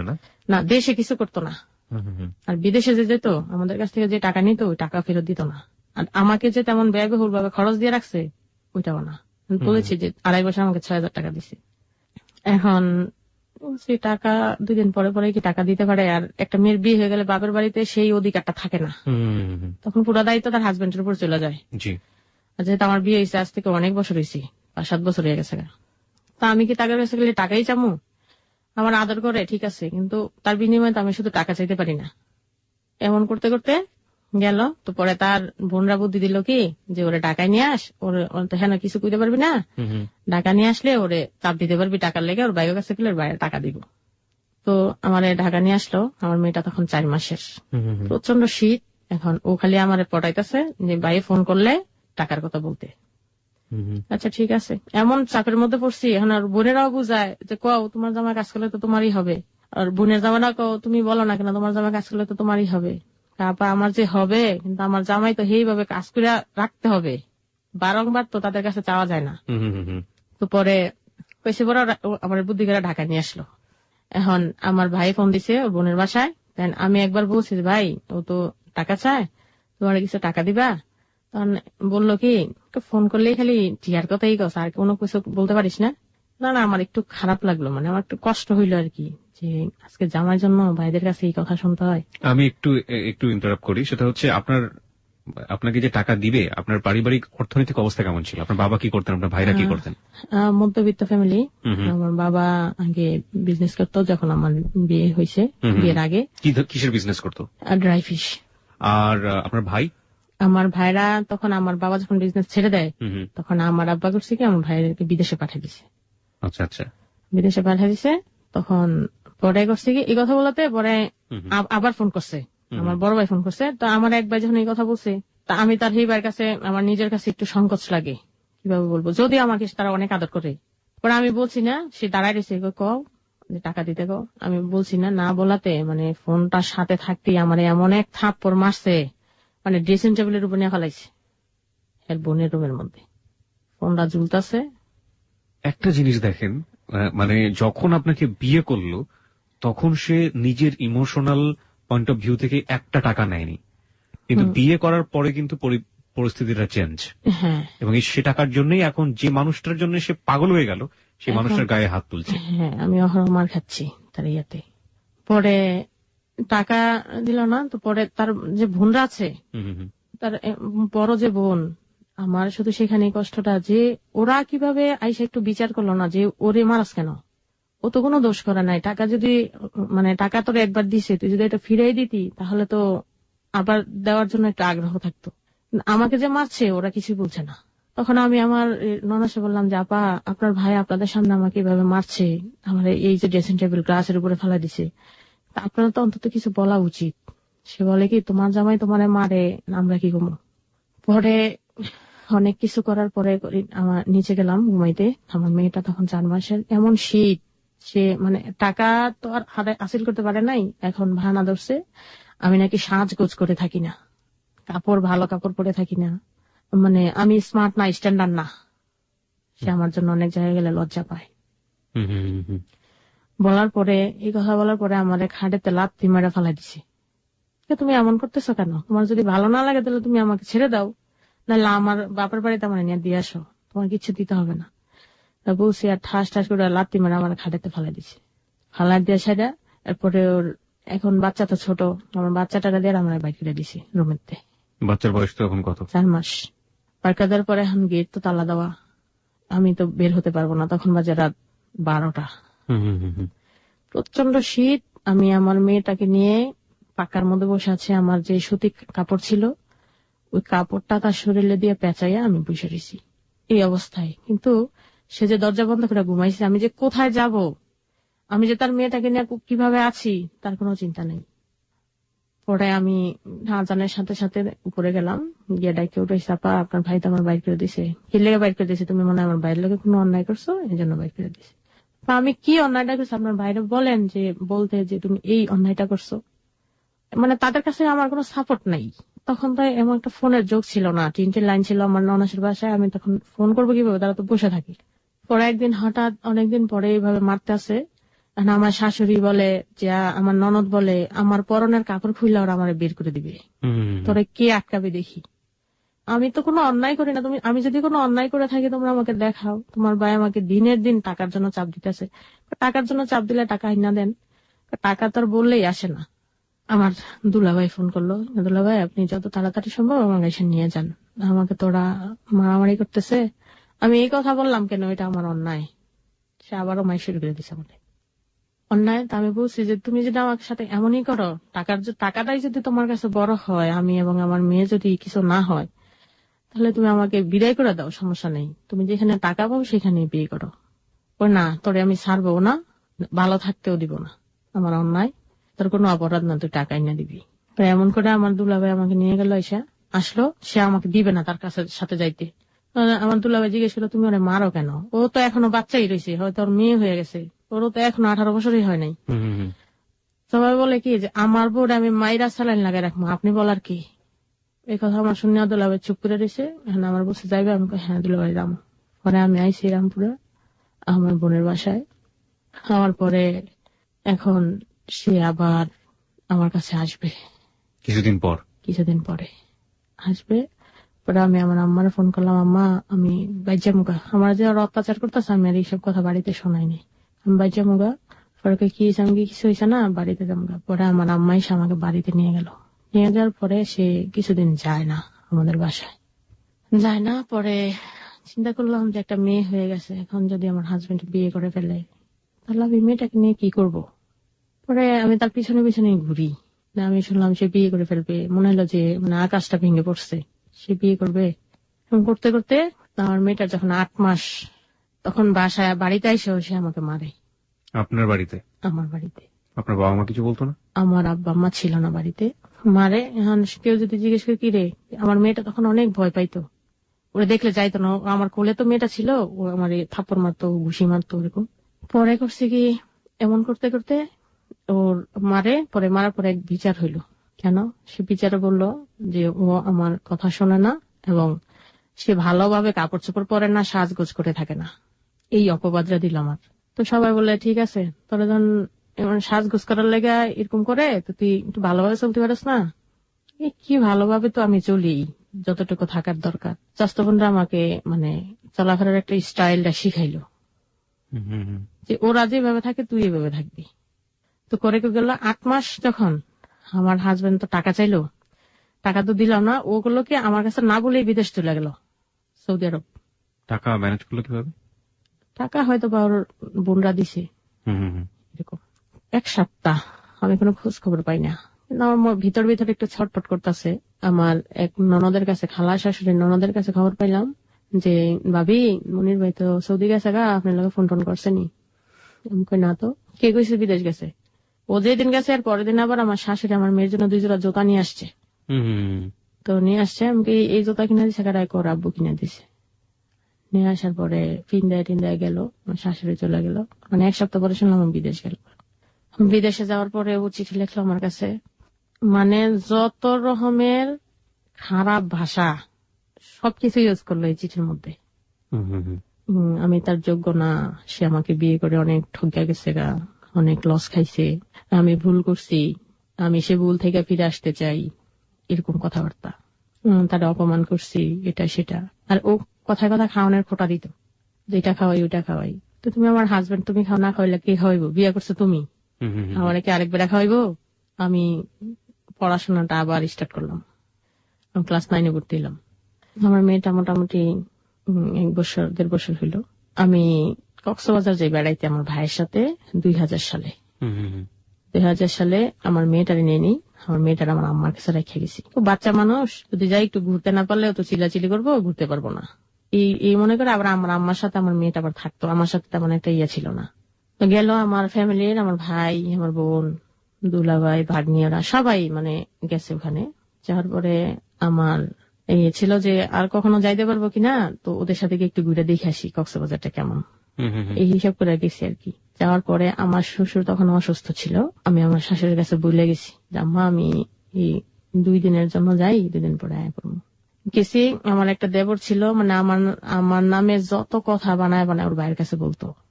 আমি চুরি পড়ছি এই খবরটা ওর ভাইয়ের কাছে যাইতো, যে তোমার বউ হাত বুড়া চুরি পড়ছে। ওই সালোয়ার কামিজ পুরা দোকানে বসে রয়েছে, কি করতো, আমি কার সাথে কথা বলছি, কোথায় মার্কেট করতে গেছি, কোথায় আমার মেরে লয়ে গেছে, মানে সব টোটালে খবর আমার দেবর আমার হাজবেন্ডের কাছে বানায়, মানে একটু না হলে তিনি একটু বাড়াই করতো। তো কক্সবাজার থেকে আসলাম, ঘুরে টুরে আসার পরে ওর কাছে খবর গেল, ও মানে আমার যে শ্বশুর অসুস্থ ছিল, আমাকে তারা খুব গুরুত্ব দিত, খুব কম। আমার শ্বশুর বাড়ির মানুষ, আমি যে তাদের একটা ছেলের বউ, মানে এই তুলনায় তারা আমাকে ওরকম ভাবে একটা গুরুত্ব দিত না। তো আমার যে জাল ছিল, মানে সব পাই টু পাই খবর ওর মানে ওকে দিচ্ছে, এবং তাদের অনুষ্ঠান হলে আনতেছে নিতেছে, বাট আমার কোনো খবর নাই। আমি যে বাবার বাড়িতে থাকি, আমার মেয়ে আছে, আমার কোনো খবর নাই। এবং আমার হাজবেন্ড সৌদি আরব থাকাকালীনে আমাকে কোনো টাকা পয়সা দেয়নি। আমার যে একটা মেয়ে আছে, ওটার যে একটা খরচ আছে, ওই টাকাটা পর্যন্ত সে আমাকে দেয় নাই। আমার শ্বশুর এত অসুস্থ, ওরা তো পাশাপাশি গ্রাম, তখন তো ফোন ছিল না যে ফোনে খবর নিয়ে নিব, তখন একটা খবর পাঠাবে যে তোমার শ্বশুর অসুস্থ, দেখা যাও। ওরা আমাকে নিতেও আসে না, খবরও দেয় না, তাহলে কি আমি শ্বশুর বাড়িতে তার ইচ্ছা করে যাইতে পারি না? সেটাই। এখন ওর বাবা অসুস্থ, আমি গেলাম না কেন, এটা আমার দোষ। আমার তো খবরটা জানতে হবে যে সে অসুস্থ। আমার শ্বশুর 2000 সালের শেষের দিকে মারা গেল। তোরা খবর পাঠাইছে, আমি খবর শোনার সাথে সাথে গেলাম। মানে ঢাকাতে ট্রিটমেন্ট করতে আনছিল, ট্রিটমেন্ট করা নেওয়ার পরে আমার শ্বশুর যাই এই রাত্রেবেলায় মারা গেছে। পরে খবর পাঠাইছে, আমি দৌড়ে গেছি আমার আম্মা। আমি গিয়ে দেখি তারা আমাকে নিয়ে অনেক কথাবার্তা বলতেছে, মানে মরা বাড়িতে মনির আসলে ওর বউলিয়া খাইতো না, এইটা হেডা। আমার আম্মা কে আমি বললাম থাকমা খুব, হয়তো বা এটা আমাদের অন্যায়, তারা আম করে জানাইছে না, আমরাও আসছি না। কইয়া থেকে আমরা ওখান থেকে আইসা পড়ছি আমার মেয়েটাকে নিয়ে। তখন আমরা রান্না টান্না করে পরের দিন রয়ে গেছি তাকে বাড়িতে। তারপরে আমার শ্বশুর মরার 30 দিন পরে আমার হাজবেন্ড বাড়িতে আসছে। এর মধ্যে কিন্তু তার সাথে আমার কোনো যোগাযোগ নেই। আসছে, আসার পরে এখনো খবর পাইছি আমার দেবর নিতে আসছে। আসছে তো তুমি আগে বললা না কেন আমাকে, সন্ধ্যার সময় নিতে আইসো? আগে তো আমাকে জানাইছে না, আইন। তা আমার আম্মা করলো কি, ঠিক আছে যা। গেলাম, যাওয়ার পরে তখন সালোয়ার কামিজ পরতাম, কাপড় সুতি কাপড় পরে শাড়ি পরে গেছি। তারপরে আমি একটা কোনার একা দাঁড়ায় রয়েছি, আর আমার মেয়েটা আমার কোলেতে, তার সাথে আমার প্রথম রাতটা ভালোই গেছে। মানে আমি তাকে বললাম যে তুমি যে এই কাজগুলা করলা, এটা কি ঠিক করলা? তুমি আমাকে এই আমার উপরে এই নির্যাতন, আমার কাছ থেকে না বলে চলে যাওয়া, মেয়েটার কোনো খোঁজ খবর না নেয়া, এবং ঈদ যায় তোমাদের বাড়ি থেকে আমার কোনো খোঁজ খবর না নেয়া, তোমার কোনো খোঁজ খবর নাই, তোমার মেয়ের কোনো খোঁজ খবর নাই। মানে আমি তাকে সবগুলো তুলে ধরলাম। তখন সে কান্নাকাটি করতেছে এবং আমার পায়ে ধরে রাখছে, তুমি আমার মাফ করে দাও, আমার ভুল হয়ে গেছে। এটা মাফ চাওয়ার তো কিছু নাই, তুমি তো আমার আরো অপরাধী বানাইতেছো। এটা মাফ চাওয়ার কিছু না, আমি তোমাকে শুধু এই জিনিসটা দেখাইলাম যে তুমি কি করতেছো। বলার পরে বেশ কিছুদিন ভালো। এখন আমার ভাই তাকে একটা মোবাইল দেওয়ার জন্য আমাকে বলছে। তা আমি বলছি মোবাইল যদি সে আনিয়ে আসে তাহলে আমি বলবো। আমার ছোট ভাইয়ের সাথে আবার তার বোনের একটা সম্পর্ক ছিল, মানে বিয়ানের মধ্যে, মানে তাদের মধ্যে একটু অন্য একটা রিলেশন হয়ে গেছিল বোধহয়, মানে ধারণা করছি। তো পরে আমার ভাই ফোনে একদিন বলতেছে কি, আসমা আমি রুনুরে বিয়ে করবো, মানে আমার ননদের নাম হচ্ছে রুনু, বিয়ে করবো। এই কথাটা মানে একটু ফোনে একটু জোরে শব্দ হইলে শোনা যায় না দূর থেকে, ও শুনছে। শোনার পরে মানে আমাকে যে একটা কথা বলার সুযোগ দিবে, সেই কথাটা সুযোগ দিল না, ধাপাস করে এক চড় মারছে। আমার হাতে ফোনটা পড়ে গেল। তুমি আমার একটু কথা বলার সুযোগ তো দিবা, তোর ভাই আমার বোনের কি বিয়ে করতে গেল কি লেগা, অলরেডি কিন্তু সে স্বামীর ঘর থেকে আইসা পড়ছে, বিয়ে করতে গেলে তো তুমি আমাকে একটু বলার সুযোগটা তো দিবা। মানে সেই থেকে তার আমার উপর আবার অত্যাচার শুরু হইলো। তো তুমি এমন করো কেন, ওই যে আমার বাবা অসুস্থ ছিল, তুই আইস নাই, এই প্রতিশোধ আমি তোরে নিতেছি। 3 মাসের ছুটি তাইছে। এরকম করতে করতে এমন মায়ের খাচ্ছি, কোনো তার আমি যে কি অন্যায় করছি, আমি সেই জিনিসটা তার কাছে, আমি তার মুখ থেকে শুনতে চাই আমার তুমি কি অপরাধে মারো। যদি আমি কারো কাছে বলি আমার শাশুড়ির কাছে বিচার, ও আমার কথা শুনে না। কি কথা শুনি না, আমি কে আচ্ছা তুমি কি ভালো হইবে না, ভালো হব তুমি যদি আমার মার মনটা জয় করতে পারো। আমি তাদের বাড়িতে গেছি মাত্র 3 মাস, এই 9 বছরের জীবনে 3 মাস। ঠিক আছে, এটাই তো তোমার ইয়া, কয় হ্যাঁ, আমার মা আর বোনেরা যেন আমার কাছে কোনো বিচার না দেয়। আমি তাদের সাথে কি করি, তোমার কাছে কি বিচার দেয়। আমি আমার শাশুড়ির সাথে ভালোভাবে মিশা গেলাম। ঠিক আছে, তুমি আমার 1 সপ্তাহ সময় দাও, মানুষ একটু বুঝতে শুনতে একটা সময় লাগে, সপ্তাহ লাগে। আমি আমার শাশুড়ির সাথে এমন ভাবে মিশলাম, মানে সে আমাকে ছাড়া এখন আর কিছুই বুঝে না। তার যে আরো যে 2-3টা বউ আছে, মানে ওদের চাইতে আমাকে একটু সে বেশি আদর করে। এখন সে সবকিছু সে আমাকে শেয়ার করে, তার দুঃখ সুখ সবকিছু। এখন ওই দিকটা যে ওনার ছেলে যে আমাকে কি জ্বালান জ্বালাইতেছে, আমি কিন্তু আমার শাশুড়ির শোনাই না সব কথা। আমার শাশুড়ি আমাকে ছাড়া কিছু বুঝে না, যা করে আমি আসমা সব দিকে। এখন ওই বাড়িতেও যেই কটা মানুষ ছিল, 4-5টা ঘর ছিল, আলগা বাড়ি, মানে জমিনের মধ্যে বাড়ি বাঁধানো। ওদের সাথে আমি এমন ভাবে মিশে গেছি, ওরাও এখন আমাকে ছাড়া কিছু বুঝে না। তো এখন আমার ননাস ছিল, একটা ননাসের কাছে আমি 2টা মাস ছিলাম। ওই ননাসে এখন আমার খুব ভক্ত, মানে সে আমাকে ছাড়া কিছু বুঝে, মানে অলরেডি আমি তার ফ্যামিলির সাথে মিশে গেছি। তো মিশার পরে এখন তার আরেকটা প্রুফ, মানে সে যে চলে যাচ্ছে বিদেশে, আমাকে একটা শাড়ি দিছিল আর কিছু গহনাগাটি দিছিল। এরপরে সে কম্বল নিয়ে লাগছে, শীতের দিন তো, এখন আমাকে বলতেছে আমার বাপের বাড়িতে কম্বল নিয়ে ওই বাড়িতে ঘুমাইতাম, কিন্তু তার ঘরে অলরেডি কম্বল আছে, একটা এক্সট্রা কম্বল আছে সবাই দিয়ে। আমি ওই কম্বলটা নামাও, আমি ওদের বাড়ি থেকে কম্বল আনবো। কয় না, তা আমাকে তুমি কিছু না দিয়ে আমার বাপের বাড়িতে এত কিছু দাবি করো, ঘরে কম্বল, তুমি কম্বল না দিলে তুমি যদি অন্য কিছু দিয়ে গায়ে দিয়ে থাকতে পারো, আমিও থাকতে পারবো, সমস্যা নেই। এই নিয়ে নানান ধরনের কথা। পরে ও আমার কাছ থেকে ঝগড়া করে আমার যে 2টা শাড়ি দিছিল, ওই শাড়িগুলো নিয়ে গেছে। 2টা চুড়ি দিছিল, ওই চুড়ি সবার সামনে দিয়া হাতেতে টাইনা খুলে লিয়ে গেছে। গলার যে হাতটা ছিল ওইটা ওর বোনের বাসায় আসছিল বেড়াইতে, ওর বোনের বাসায় ও রেখে দিছে। আমি বলছি শোনো, আমি কোনো কিছু লুবি না, তুমি আমাকে যত কিছু দাও, তোমাকে যদি আমার ভালো না লাগে, আমি যেদিন তোমার সংসার থেকে চলে যাব, আমি তোমার সবকিছু দিয়ে যাবো, একটা সুতাও আমি নিয়ে যেতাম না তোমার এখান থেকে। সেদিন আমার এত কষ্ট লাগছে, স্বর্ণগয়না নিয়ে গেছে, সে তাতে কোনো কষ্ট নাই। যে হাজবেন্ড ওয়াইফ খাইতে বইতে টুকটাক ঝগড়া হয়, তার মানে এই না সে আমার কাপড়গুলি নিয়ে যাবে। খুবই লজ্জাজনক। হ্যাঁ, তখন মানে আমার এত কষ্ট লাগছে, মানে আমি না পারছি কার কাছে বলতে, না পারছি মানে সইতে, আমি নিজে নিজে কাটতেছি যে আমি কেমন মানুষের ঘর করি, যে কাপড় হাই স্টলে নালে 5,000 টাকা 2টা কাপড়ের দাম। তো সে আমাকে এতটুকু জিনিস দিয়ে বিশ্বাস করতে পারলো না, তাহলে আমি কেমন স্বামীর ঘর করি। আচ্ছা, আমি এই ফাঁকে একটু আমি আমার শ্রোতাদেরকে বলে নেই, গত সপ্তাহে আমরা লুনার গল্প প্রচার করেছিলাম। লুনার সাথে আজকের আসমার জীবনের গল্পের একটা জায়গাতে অনেক মিল খুঁজে পাবেন, একটু ভিন্ন অর্থে একটা মিল খুঁজে পাওয়া। লুনার স্বামী অনেক শিক্ষিত, অনেক রুচিশীল একজন মানুষ হওয়ার পরেও লুনার কাছে গিয়ে সে খুব বেশি পরিমাণে মানে কাছের মানুষ বা আপনজন হওয়ার জন্য যেটা হওয়া লাগে সেটা হতে পারেনি, এবং লুনার জীবনটা একটা অসমাপ্ত কাহিনী আমরা দেখেছিলাম। আর আজকে আমরা যে আসমাকে খুঁজে পাচ্ছি, সেখানেও সেই গল্পের নায়ক বা ভিলেন আমরা যেটাই বলি না কেন, সে কিন্তু তার হাজব্যান্ড। এবং সেখানেও আমরা দেখতে পাচ্ছি যে গল্পের কোনো একটা জায়গায় মিল আছে। কিন্তু আবারও বলছি যে জীবনের গল্পের শেষটা অনুমান করা যায় না। লুনার ক্ষেত্রে যেটা হয়েছিল সেটা যদি আসমার ক্ষেত্রে হতো, ঘটনা যদি অন্যরকম থাকতো, তাহলেও হয়তো আমরা একটা স্বস্তির নিঃশ্বাস ফেলতে পারতাম। কিন্তু আসলে ঘটনাটা কোথায় গিয়ে শেষ হবে আপনি চিন্তাও করতে পারবেন না। আমাদের সাথেই থাকবেন, এবং একই সাথে একটু মনে করে দিতে চাই, যারা ফেসবুকে আছেন এবং বিভিন্ন কমেন্টস করছেন, তাদের সবাইকে বলবো ধৈর্য ধরে গল্পটা শোনার জন্য। আমাদের ফেসবুকে যারা এখন পর্যন্ত হ্যালো 8920 মেম্বার হননি, তারা দয়া করে ওখানে মেম্বার হয়ে যাবেন। আমাদের ফেসবুকের ঠিকানাটা হচ্ছে facebook.com/hello8920। hello8920। আমি আবারও বলছি facebook.com/HELLO8920। ওখানে আসমাকে নিয়ে একটি রেডিও স্ট্যাটাস দেওয়া আছে, ওখানে কমেন্টস করতে পারেন। এবং একই সাথে যারা মেম্বার হয়নি ওই পেজটিতে গিয়ে একটা লাইক দিলে আপনি সঙ্গে সঙ্গে মেম্বার হয়ে যাবেন। হ্যাঁ আসমা, যেটা বলছিলেন। তারপরে ভাইয়া আমার হাজবেন্ড যখন এইভাবে অত্যাচার শুরু করলো, আমি কার কাছে বলবো? আমার বাবা মা তো কেউ বিশ্বাস করে না, সবাই বলে সব আমারই দোষ, কিন্তু দোষটা যে কোথায় আমি খুঁজে পাচ্ছি না। তারা কি জানতো না ব্যাপারগুলো? তারা তো সবাই জানতো। তখন আমার হাজবেন্ড তাদেরকে বলতো কি যে না, ও আমার কথা শোনে না, ও শুধু এদিক ওদিক ঘুরে, মানে এজন্য ওর উপর আমি ওরে মারি না। কিন্তু সবাই দেখছে যে আমাকে মেরেই যাচ্ছে। মানে আমাদের যে আশেপাশের লোকজন আছে ওরা শুধু বলতো যে তুই কেন এই পাষাণের ঘর করিস, দেখো এই মেয়েটা আমার পাশের ঘরে, আবার সৎ মায়ের ঘরে 2টা বাচ্চা ছিল, এত অত্যাচার করতো, আমি জানালাটা দেখতাম।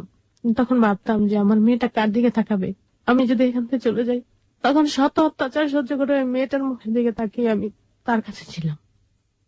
আমি আমার মাকে বলতাম যে মা দেখবা আমার সাথে এমন করে তোমরা বিশ্বাস করো না, তোমাদের সাথে যখন সে এমন করবে তখন ঠিকই বুঝতে পারবা।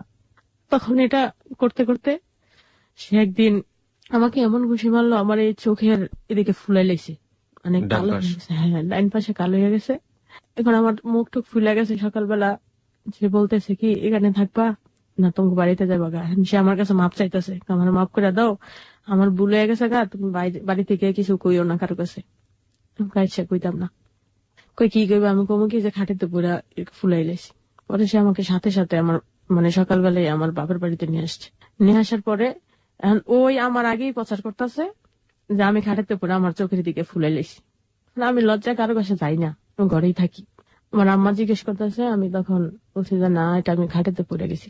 আমার চিন্তা হচ্ছে ও যদি একটু ভালো হয় তাহলে আমার মেয়েটাকে নিয়ে অন্তত একটু ভালোভাবে থাকতে পারবো। এরকম করতে করতে অনেক দিন গেল।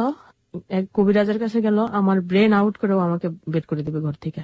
মানে আপনাকে কবিরাজি করবে? হ্যাঁ, আমাকে পাগল করে ঘর থেকে বের করে দিবে। এর মধ্যে আমি ওর পিছনে পিছনে ঘুরতেছি, ও এমন সুযোগ দিছি ওরে। আমি বলছি ঠিক আছে, তুমি আমার উপরে এত নির্যাতন করো না, এত কিছু করো না, তুমি বিয়ে করো, আমি থাকবো। আমি বিয়ে করলে তুই বিয়ে বইতা অন্য জায়গায়। আমি ঠিক আছে, আমি বিয়ে বইতাম না, আমি আমার মেয়েটারে নিয়ে থাকবো। 24 আওয়ার্স তোমার জন্য আমার ঘরে দরজাটা খোলা থাকবে। তুমি যদি মনে করো যে আমাকে ছাড়া ওই মেয়েকে নিয়ে তুমি অনেক সুখী, আমি কোনোদিন তোমার কাছে স্ত্রীর দাবি নিয়ে আসবো না। আর যদি মনে করো যে না, ওইখান থেকে তুমি আমার কাছে সুখ পাও, তাহলে আইসো, আমি সবসময় তোমাকে জায়গা দিব। তারপরেও তুমি আমার উপরে এমন নির্যাতন করো না। তারপর অনেক ঘুরছে, ভাইয়া চেষ্টা করছে, কিন্তু বিয়ে করতে পারে নাই। ওই এলাকার মধ্যে সবাই জানে ও আমার হাজবেন্ড, ছোটকালে আমাকে বিয়ে করে নিছে। যেখানে যায় সেখানে ধরা খায় আসে, ব্যর্থ হয়ে ফিরে আসে। আসার পরে তখন মানে আমার নিয়ে আমার এখানে গ্যাঞ্জাম লাগছে, সে কোথাও বিয়ে করতে পারে না। সে তাও আমার উপর টর্চার। ও বিয়ে করতে পারে না কেন? বিয়ে করতে পারে না সেজন্য আপনার উপর টর্চার? হ্যাঁ, তো আমার জন্য বিয়ে করতে পারে না কেন? সবাই গেলেই কই ও আমার হাজবেন্ড, বিয়ে করতে পারে না কেন? আমার উপর টর্চার। আমি ওর অত্যাচারে ভাইয়া আমি কি করলাম, আমার মেয়েটাকে নিয়ে আমি পালাই গেলাম বাড়ির থেকে। সাথে কেউ বলতে না পারে যে একটা পরপুরুষের সাথে চলে গেছে। আমি পালাই গেলাম আমার মেয়েটাকে নিয়ে। আমি চিন্তা করলাম যে আমি আমার মেয়েটাকে কোথায় রেখে যাব। আমি যেহেতু চলে যাই, ওর অত্যাচার যখন আমি ঠিক থাকতে পারতেছি না, আমি চলে কেউ যখন আমার কষ্টটা বুঝেই না, তাহলে আমি কাকে বুঝাবো? এদিকে শ্বশুর বাড়ি তো তার ছেলের কথা ছাড়া আমার কথা বলবে না, আর আমার এদিকে আমার বাবা মা হচ্ছে জামাই ভক্ত। আমি কার কাছে বলবো? আর আশেপাশের মানুষ আমার হাজবেন্ডের বয়ে কিছু বলেও না। তাদের কাছে বললে কয় আমরা কি করব। আমি অনেক কান্নাকাটি করি, বাট আমার কষ্টটা কেউ বুঝে না। আমি পালায় এসে পড়ছি আমার এক খালাতো বোনের বাসায়। তোমরা বললো না এই সমস্যা, আমরা তো অনেক মারে, ওরা যদি এটাই খাই তাহলে তো ওর নিবগা। আর ও আমার সাথে ঝগড়া লাগলে আমার মেয়েটারে নিয়ে যাইতো, আর আমার মেয়েটা অনেক ভয় পাইতো ওরে, ছোট নিয়ে যাইতো। পরে এই জন্য আমি আমার মেয়েটাকে নিয়ে পালায় এসে পড়ে আমার খালাতো বোনের বাসায়। এসে ওরা কোনো খোঁজ পায় না।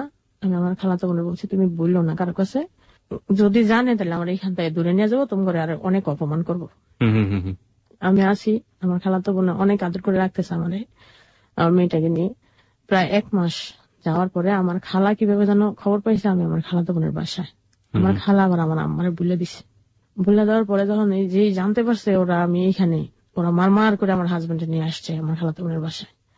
আইসা যা তা ব্যবহার আমার খালাতো বোনের গালাগালি করতেছে আমার আম্মা, আমার খালা, আমার হাজবেন্ড, তো আর মারতে যায়। তখন ওরা বললো যে তোমার বউটাটা তো আমরা হেফাজত করে রাখছি, যদি রাস্তা ছেড়ে দিতাম তাহলে কি ভালো হইতো, আম করে বকাবকি করতেছে কেন? তারপরও আমার খালাতো বোনের জামাই এবং খালাতো বোন শুনে ওরাও দেখছে প্র্যাকটিক্যালি যে ও আমার উপর কত নির্যাতন করছে। আমার এসে দূরে নিয়ে গেল, মাইরা মুইরা দূরে নিয়ে গেল। নিয়ে যাওয়ার পরে আমি আমার বোনের বাসায় যাই, আমি যাইতাম না। ও তো দেশে ডাক ফরাইছে যে আমি কোন এক বেড়ার লগে গেছি গা, মানে সারা এলাকা ডাক ফরাই লিছে। কোন ছেলের সাথে গেছেন, ছেলে তো খুঁজে পায় না, কারোর সাথে তো আমার তেমন কোনো সম্পর্ক নাই। পরে করছে কি, আমার ভাইয়ের এক ফ্রেন্ড আছিল, হেরাইয়া ধরছে। মানে আমরা বড় ভাই বলে খুব সম্মান করতাম, আমার ভাইয়ের হের বউ পোলাপান আছে, হেরাইয়া ধরছে। আমি নাকি হের লগে পলাইয়াই করছি। বেটা আমার লগে পালাই বলে তো, তাহলে তো আমি তো জানি না হে কই আছে, না আমি কোনো আত্মীয় স্বজনে বলি নাই যে আমি কোথায় আছি। আমার এক ভাগ্নির সাথে আমি যোগাযোগ করলাম যে আমি এখানে আছি, তোমরা চিন্তা করো না, তোমার আম্মারা না করো চিন্তা করতে, আমি ভালোই আছি। ধরে নিয়ে যাওয়ার পরে তো এখন আমি বলছি আমি বাড়িতে যাব না, কারণ আমি, তুমি তো বাড়িতে আমার সব জায়গায় বলছো আমি কোন ছেলের সাথে চলে আসছি, ছেলেটা কোথায়, তুমি বাড়ি করে দাও। এই কথা বলার পরে তো ওর বোনের বাসায় আমার নিয়ে গেল, ওর যে বড় বোনটা ওর বোনের বাসায় আমার নিয়ে গেল।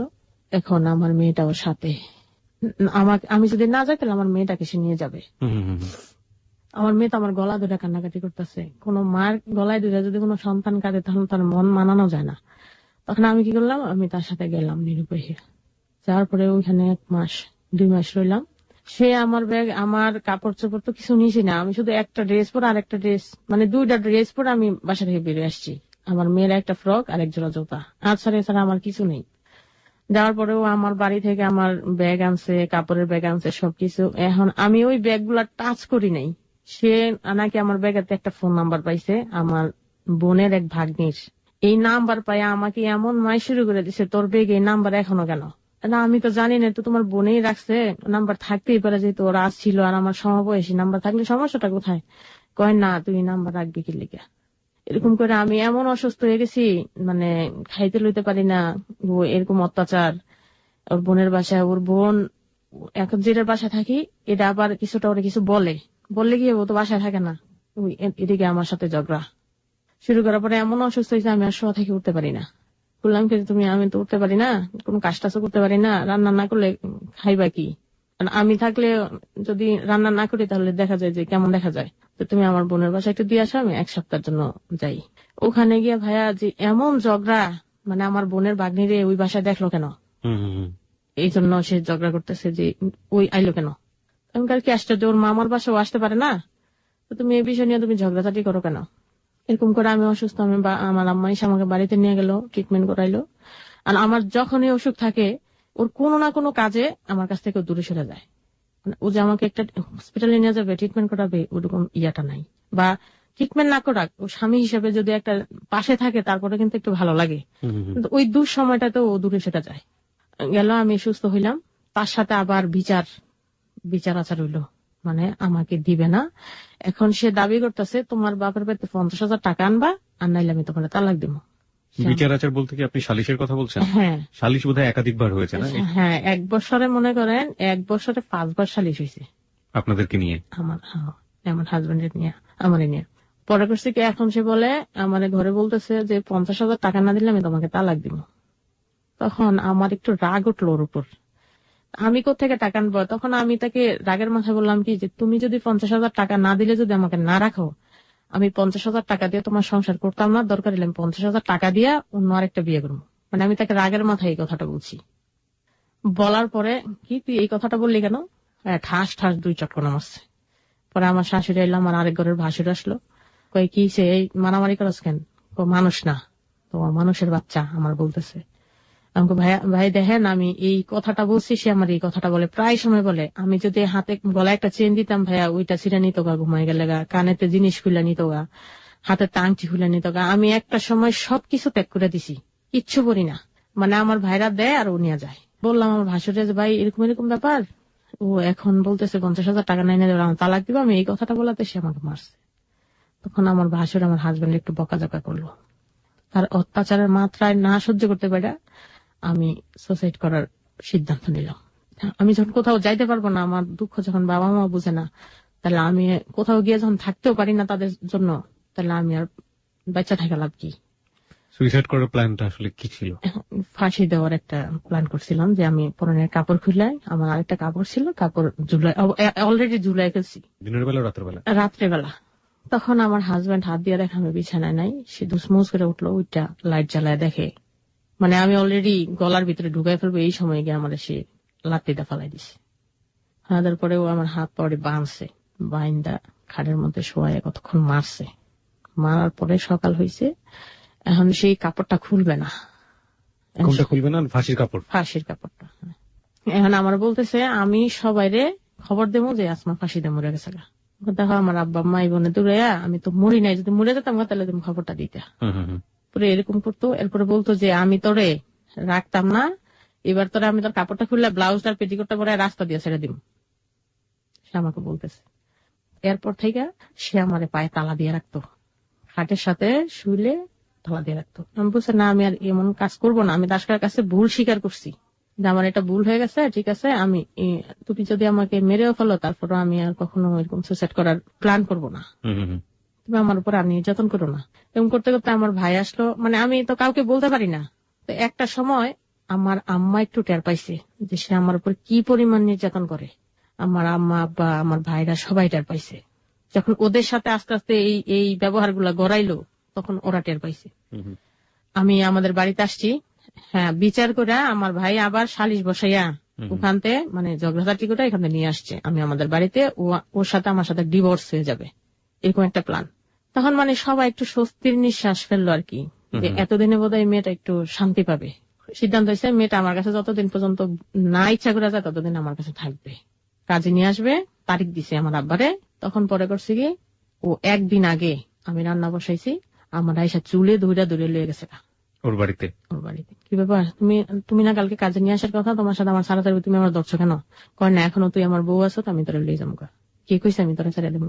ও আমার রাস্তা দিয়ে হেসরাইতে হেসরাইতে চুলের মুঠি দুটা লিয়ে গেল। আমি কান্তাছি, গ্রামের মানুষ কেউ আগাইতেছে না ভয়ে, মানে আমার শ্বশুর বাড়ির মানুষগুলো একটু দান্দাল টাইপের ছিল।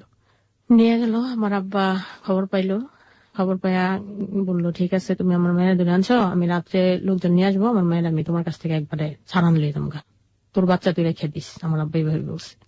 পরে করলো কি, আমার শাশুড়ি ওই দিন ঢাকা এসে পড়লো আমার ননদের সাথে, এত বড় গ্যাঞ্জাম লেগে গেছে, ঢাকা এসে পড়লো। আসার পরে এখন সিদ্ধান্ত হলো, কিন্তু আমার মেয়েটার আবার পাঠাই দিছে, মানে আমার মেয়েটা আমার কোলেই ঘুমাই গেছে। এখন আমার বাবা কাজিরে নিয়ে গেল, কাজিরে নিয়ে গিয়ে এখন আমার হাজবেন্ড বলতেছে তুমি যাইও না, না করো, আমি যাইতাম না। আমি আমি থাকতাম না। কিন্তু আমার মেয়েটা যখন কি প্রিয়া ভাই খাটের মধ্যে শোয়া ছিল, তার চেহারার দিকে তাকায় আমি আর আসতে পারলাম না। তখন আমার বাবারে আমি অপমান করে দিছি যে না, আমি যাব না, আমি তার কাছে থেকে গেলাম শুধু মেয়েটার চেহারার দিকে তাকাইয়া, যে আমার মেয়েটা কার মুখের দিকে তাকাবে। আমি যদি তাকে রেখে চলে যাই, সে তো বিয়ে ছাড়া থাকবে না। এই সৎ মায়ের অত্যাচার সে কিভাবে সহ্য করবে? আমি কষ্ট, আমার তো সবকিছুই হারাইছি। তারপর সবাই ধরলো যে এই মায়ের দাঁড়িয়ে তিন করিস না। আমার আব্বা এগুলো রাগ করে, আমার সাথে আর যোগাযোগ নেই তাদের। আমার আব্বা এসে বলতেছে অপমান করে দিছে, আমার কোনো মাইয়া নেই। তখন 6 মাস ওখানে, 6 মাসের পর তারপরও শান্তি নেই। তাকে যে আমি সম্মান দিয়ে থাকছি, মানে আমার বাবাকে পাঠিয়ে দিছি, শান্তি নেই, চলছে অত্যাচার। পরে একটা সময় আবার বিচার হলো, আমার ভাই আনতে গেল, আনতে যাওয়ার পরে আমার ভাইয়ের সাথে আসলাম, সে আমাকে রাস্তা থেকে দূরে নিয়ে গেল।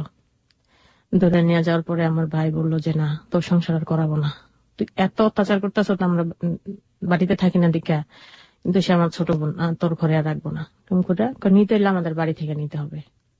পরে কাছে গেল গ্রামের মানুষ, 2-3 গ্রামের মানুষ একসাথে হয়ে গেল, কাজে নিয়ে আসছে আমার আব্বা। নেওয়ার পরে এখন সে আমাকে কোন রকম ছাড়বে না, এখন সে আমাকে আসতেও দিবে না। পরে সবাই মিলে একটা সিদ্ধান্ত নিল যে ওর একটা সাইন রেখা, মানে মেয়েটার আপাতত বিদায় করে দাও বাপের বাড়িতে, যাতে সে বুঝতে না পারে। তখন একটা সাইন রেখা আমার করলো ঠিক আছে, ওর সাথে আর কোনো সম্পর্ক নাই, আপনারা মেয়ে নিয়ে যান। তখন আমার মেয়েটার ওখানে রেখে দিল। মানে আমার ভাই আমার মেয়ে মানে এমন ভাবে কাটতেছে, মানে আমার আর সহ্য হচ্ছে না যে আমি আমার মেয়েটাকে ফেলে কোথায় যাচ্ছি। তারপরও চলে গেলাম, মানে মায়া কাটিয়ে চলে গেলাম। যাওয়ার পরে সে শুনলো যে আমার ভাই আমাকে আর গ্রামে রাখবে না। তার উদ্দেশ্য ছিল যে আমার ভাই যখন যাবে তখন সে আমাকে জোর করে দূরে নিয়ে আসবে আমাদের বাড়ি থেকে। এরকম কয়েকবার নিয়ে গেছে আমাকে দূরে। এখন আমার ভাই সিদ্ধান্ত নিল যে না, আমার বোনের আমি গ্রামে রাখবো না, তোমার মেয়ে তো তোমার কাছে দিয়ে আসছি, আমার বোনের আমি কোথাও দিয়ে যাবো, কিন্তু কোথায় দিয়ে যাবো সেটা বলবো না। এখন সে প্রায় পাগল পাড়া, কিন্তু নিয়ে যাবে। তখন করলো কি, আমার ভাইয়ের হাতে পায়ে ধরে আপোষ হইল আমার উকিল বাপরে নিয়ে, কিন্তু আমার শ্বশুর বাড়ি কেউ আসবে না, তোর বিচার আর এত করতে পারবো না, ওকে সামনে আমরা মুখ ধরে কথা বলতে পারবো না। উকিল বাপ মানে হচ্ছে আপনার বিয়েতে যিনি উকিল হয়েছে। ওকে ওকে। হ্যাঁ, তো পরে করছে দিয়ে গেছে তখন সে আমার পায়ে ধরে রাখছে, এত মানুষ আমার পায়ে ধরে ক্ষমা চাচ্ছে, তুমি আমার মাফ করে দাও, আমি আর জীবনে এমন করতাম না। আপনার হাজবেন্ড? আমার হাজবেন্ড। তখন আমার মেয়েটাকেও সাথে করে নিয়ে আসছে, আমার মেয়েটা কাঁদতেছে, মা তুমি আমার ছেড়ে দেও না, আমার ছেড়ে দেও না, তুমি আব্বুরে মাফ করে দাও, সে বলতেছে। কিন্তু তার চোখের দিকে তাকালে আমার আর কোনো কিছু মনে থাকে না। তখন আমি বলছি যে ঠিক আছে, তুমি এরপরে যদি আমাকে কোনোদিন 10টা টাকার কথা বলতে পারবা না, ঠিক আছে। এরপরে কিছুদিন যাচ্ছে, এরপরে করলো কি মানে হঠাৎ করে একদিন বলতেছে আমি বিদেশে যাব, এখন তো মাইয়া বড়ইতেছে, কিছু টাকা লো ভাইয়ের কাছ থেকে, তো ভালো হইতেছে, ভালো হয়েছে। হঠাৎ করে একদিন ও আমাকে মানে তার সাথে আমার একটু মানে আমি আর বাপের বাড়িতে থাকবো না, তুমি আমাকে এখানে নিয়ে যাও। 3-4 মাস হয়ে গেছে, বাইরেরা বিয়ে করে লেছে, বাচ্চা আছে, আমি এখানে থাকবো কেন, নিয়ে যাও। এরকম করে আমি অনেক কান্নাকাটি করতেছি, তো ছাদে উঠে আমার ছাদের ফালাই দিতে লেছিল। আবার আমি কি ব্যাপার, আমি থাপা দিয়ে শার্টের কলার দিতেছি, কি ব্যাপার তুমি আমার ধাক্কা দিলে, না দুষ্টামি করতেছি না। এটা একটা গেল। যাওয়ার পরে ওর বোনের বাচ্চা হবে, আমার রক্তের গ্রুপের সাথে ওটা মিলছে, তার বলছে ঠিক আছে আমি দিব। এখন ও আমার তো 2-3 ব্যাগ রক্ত খুলে নিয়ে যাবে, যাবো গাড়ির নিচে আমার এসে ডাকা ফালাই দিবে, এরকম অবস্থা। কি ব্যাপার তুমি আমার ডাকা দিচ্ছ কেন, না গাড়ি আসতেছিল তো এই জন্য। এরকম ভাবে অনেক ঘটনা হয়ে গেছে, অনেকবার আপনাকে চেষ্টা করেছেন, হ্যাঁ মারার জন্য। তো পরে করছে কি এরকম আনছে, ও হাতে পায়ে ধরে আসছে। আমার ভাই থেকে আমি আমি আমি তাদের আমার বাবার বাড়ি থেকে 1,40,000 টাকা লিয়ে দিলাম, যাবে। হ্যাঁ আবার ভালো যখন হয়েছে, ঠিক আছে ভালো থাকো, তুমি আমার সাথে ভালোভাবে চললে আমার ভালো লাগে, যে তোমার মেয়েটা আছে আমারও শান্তি লাগে, তুমি আমার সেই ছোটবেলার স্বামী, আমাকে সেই ছোট থাকতে বিয়ে করে নিছ। পরে করলো কি ওর বোনরা আসলো, টাকা দিল, এখন ও বিদেশে যাইতেছে না, 1 মাস পার হয়ে গেছে, 1 সপ্তাহের মধ্যে যাবো।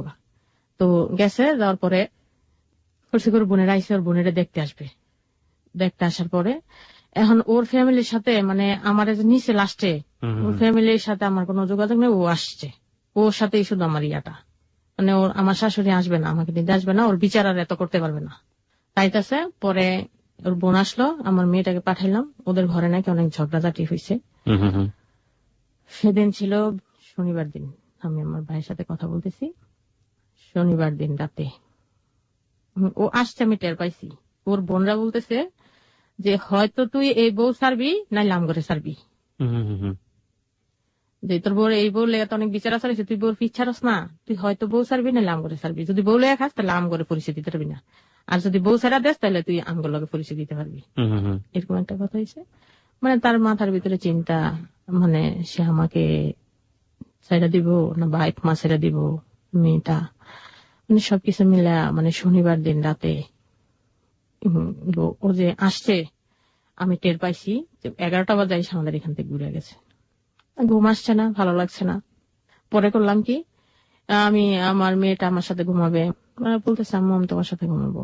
হঠাৎ কোন ফাঁকে যেন আমি ঘুমাই যাই, জানালাটা খোলা ছিল।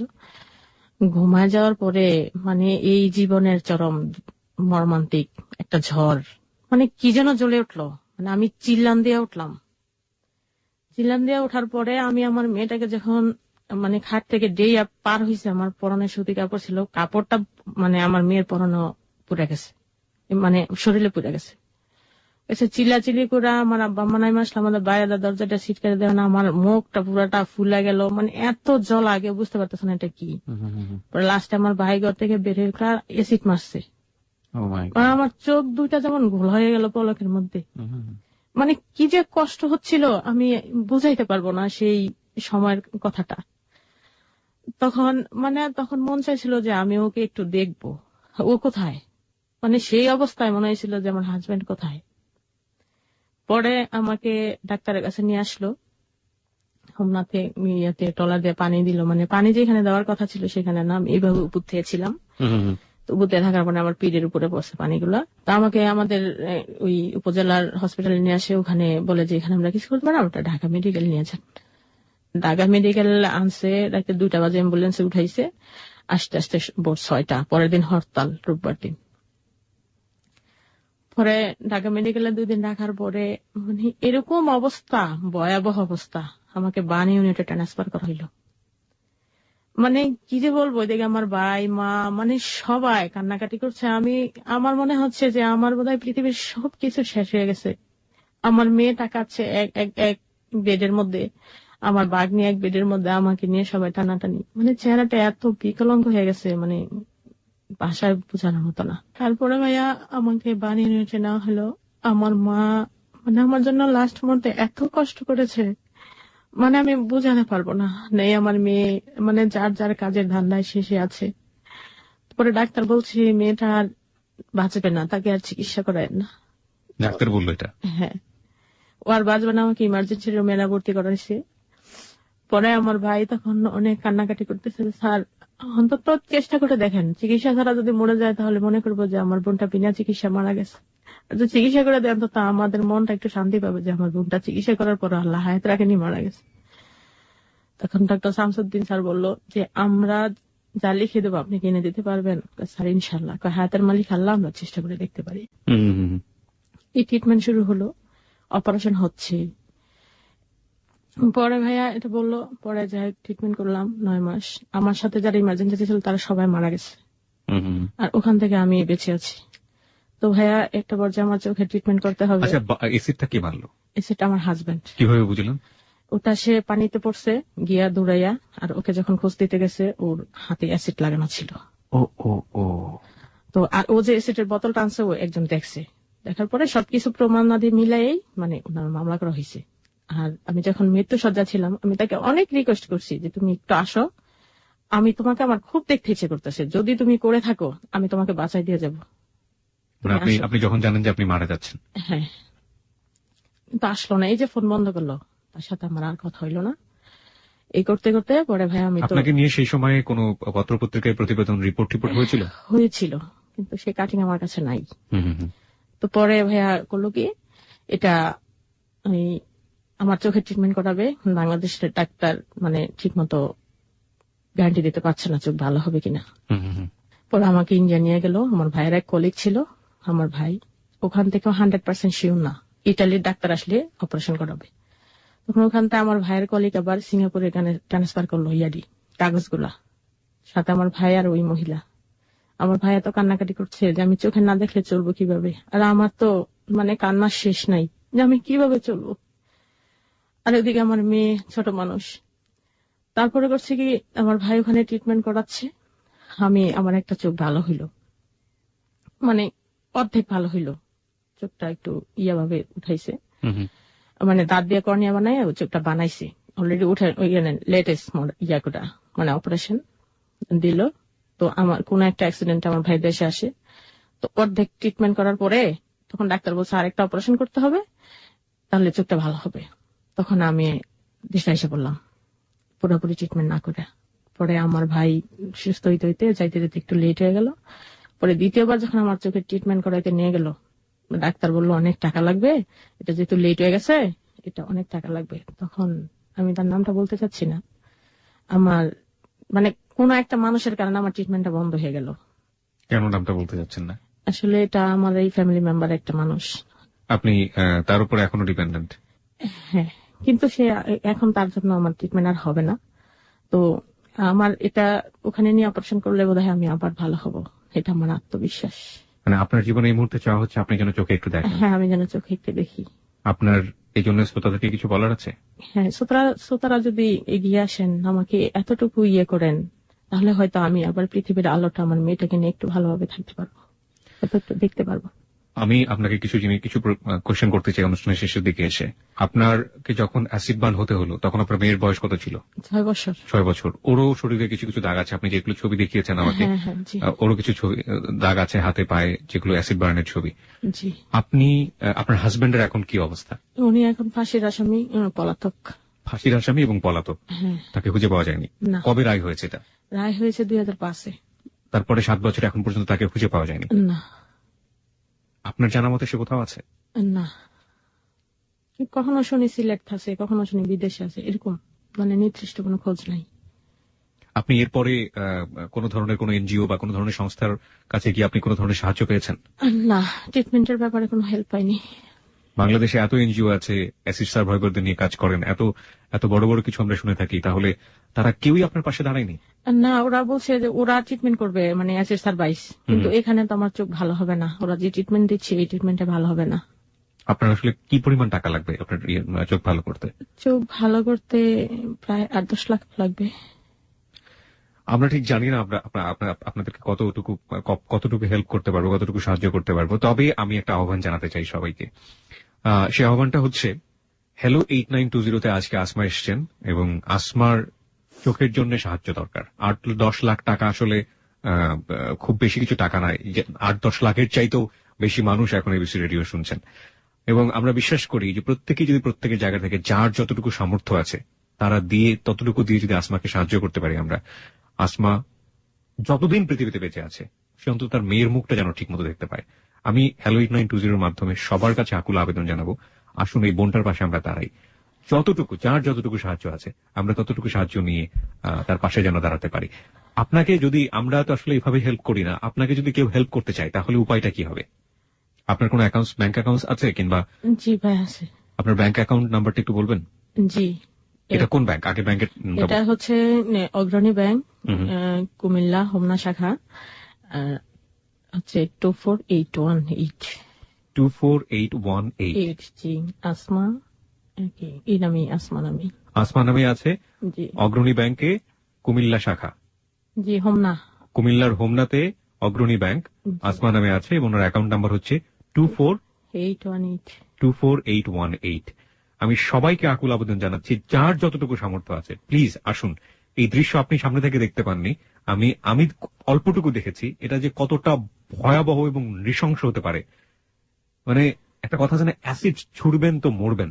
যিনি ছুড়লেন তিনি তো ছুড়লেনই, কিন্তু যাকে মারলেন, আমার তো বলতে ইচ্ছে করছে আসমা যদি সেই সময় শেষ হয়ে যেত তাহলে বাকি জীবনটা যে ঘানিটা, সেই ঘানিটা তাকে টানতে হতো না। ঠিকই বলেছেন ভাইয়া, আমার মৃত্যুটাই বোধহয় ভালো ছিল। এই মানুষটার ছোট্ট একটা স্বপ্ন আছে, এই মানুষটা শুধু পৃথিবীর মুখটা দেখতে চায়, তার মেয়েটাকে একটু দেখতে চায়। আসেন প্লিজ, আমরা যার যতটুকু সামর্থ্য আছে ওনাকে একটু হেল্প করি। আপনি আপনার যতটুকু আছে ততটুকু দিয়ে আপনি তার পাশে দাঁড়ান। ওনার অ্যাকাউন্ট নাম্বারটা বলেছে, আপনারা যদি ওনাকে যতটুকু হোক, আমরা বিশ্বাস করি না যে 8 লাখ টাকা রাতারাতি উঠে যাবে, যতটুকু পারি ততটুকু যেন সাহায্য করি। আমি হ্যালো 8920 মাধ্যমে সবার প্রতি এই আহ্বানটা জানাচ্ছি। আপনার গল্পের তো শেষের দিকে আমরা চলে এসেছি। জি ভাইয়া। আপনি যেখানে থাকেন, জি, আপনি কি ওখানে মুখ খুলে এভাবে হাঁটাচলা করতে পারেন আপনার পরিবারের মধ্যে? যে আমি ঘরের মধ্যে মুখটা খুলে হাঁটাচলা করি। আপনার মেয়ে আপনাকে দেখলে কি বলে? না, আমার মেয়ে ফার্স্ট টাইমে ভয় পাইতো, কিন্তু এখন আর ভয় পায় না, দেখতে দেখতে অভ্যস্ত হয়ে গেছে। তো বাড়ির নতুন মানুষ যখন আসেন তখন আমি এভাবে পর্দার ভিতরে থাকি। আপনার কষ্টের জায়গাটা আমি জিজ্ঞেস করবো না, কারণ আপনার কষ্টের জায়গাটা আমি উপলব্ধি করতে পারছি। আপনার যদি শেষে আমাদের শ্রোতাদেরকে কিছু বলার থাকে বলুন। শ্রোতাদের উদ্দেশ্যে আমার একটা কথাই বলার, যে এত লাখ লাখ লিসেনার শুনে, ওরা যদি আমাকে একটু, মানে আমি একটু দেখার জন্য যদি একটু হেল্প করে, তাহলে বোধহয় আমি পৃথিবীর আলোটা দেখতে পারবো। আর সবার কাছে আমার জন্য দোয়া করবেন, আমার মেয়েটার জন্য দোয়া করবেন, যাতে বাকি জীবনটা যতদিনই বাঁচি আল্লাহ যেন অন্তত যত কষ্ট দিক তার চেয়ে ধৈর্য ধরার তৌফিক যেন আমাকে বেশি দেয়। নিশ্চয়ই আল্লাহ যেন আপনাকে সে তৌফিকটা দেন। আমাদের হ্যালো 8920 আসমার গল্প এখানেই শেষ হচ্ছে। এই গল্পের শেষে কোনো মন্তব্য নেই, কোনো উপদেশ নেই, শুধু বুকের মধ্যে এক ধরনের মোচড় অনুভব করছি। এটা যে আসলে কি, এটা কোনো কথা বলে উপলব্ধি করানো যায় না। আপনারা নিজের জায়গা থেকে প্রত্যেকে অনুভব করছেন। আসুন প্লিজ আমরা আসমার পাশে দাঁড়াই।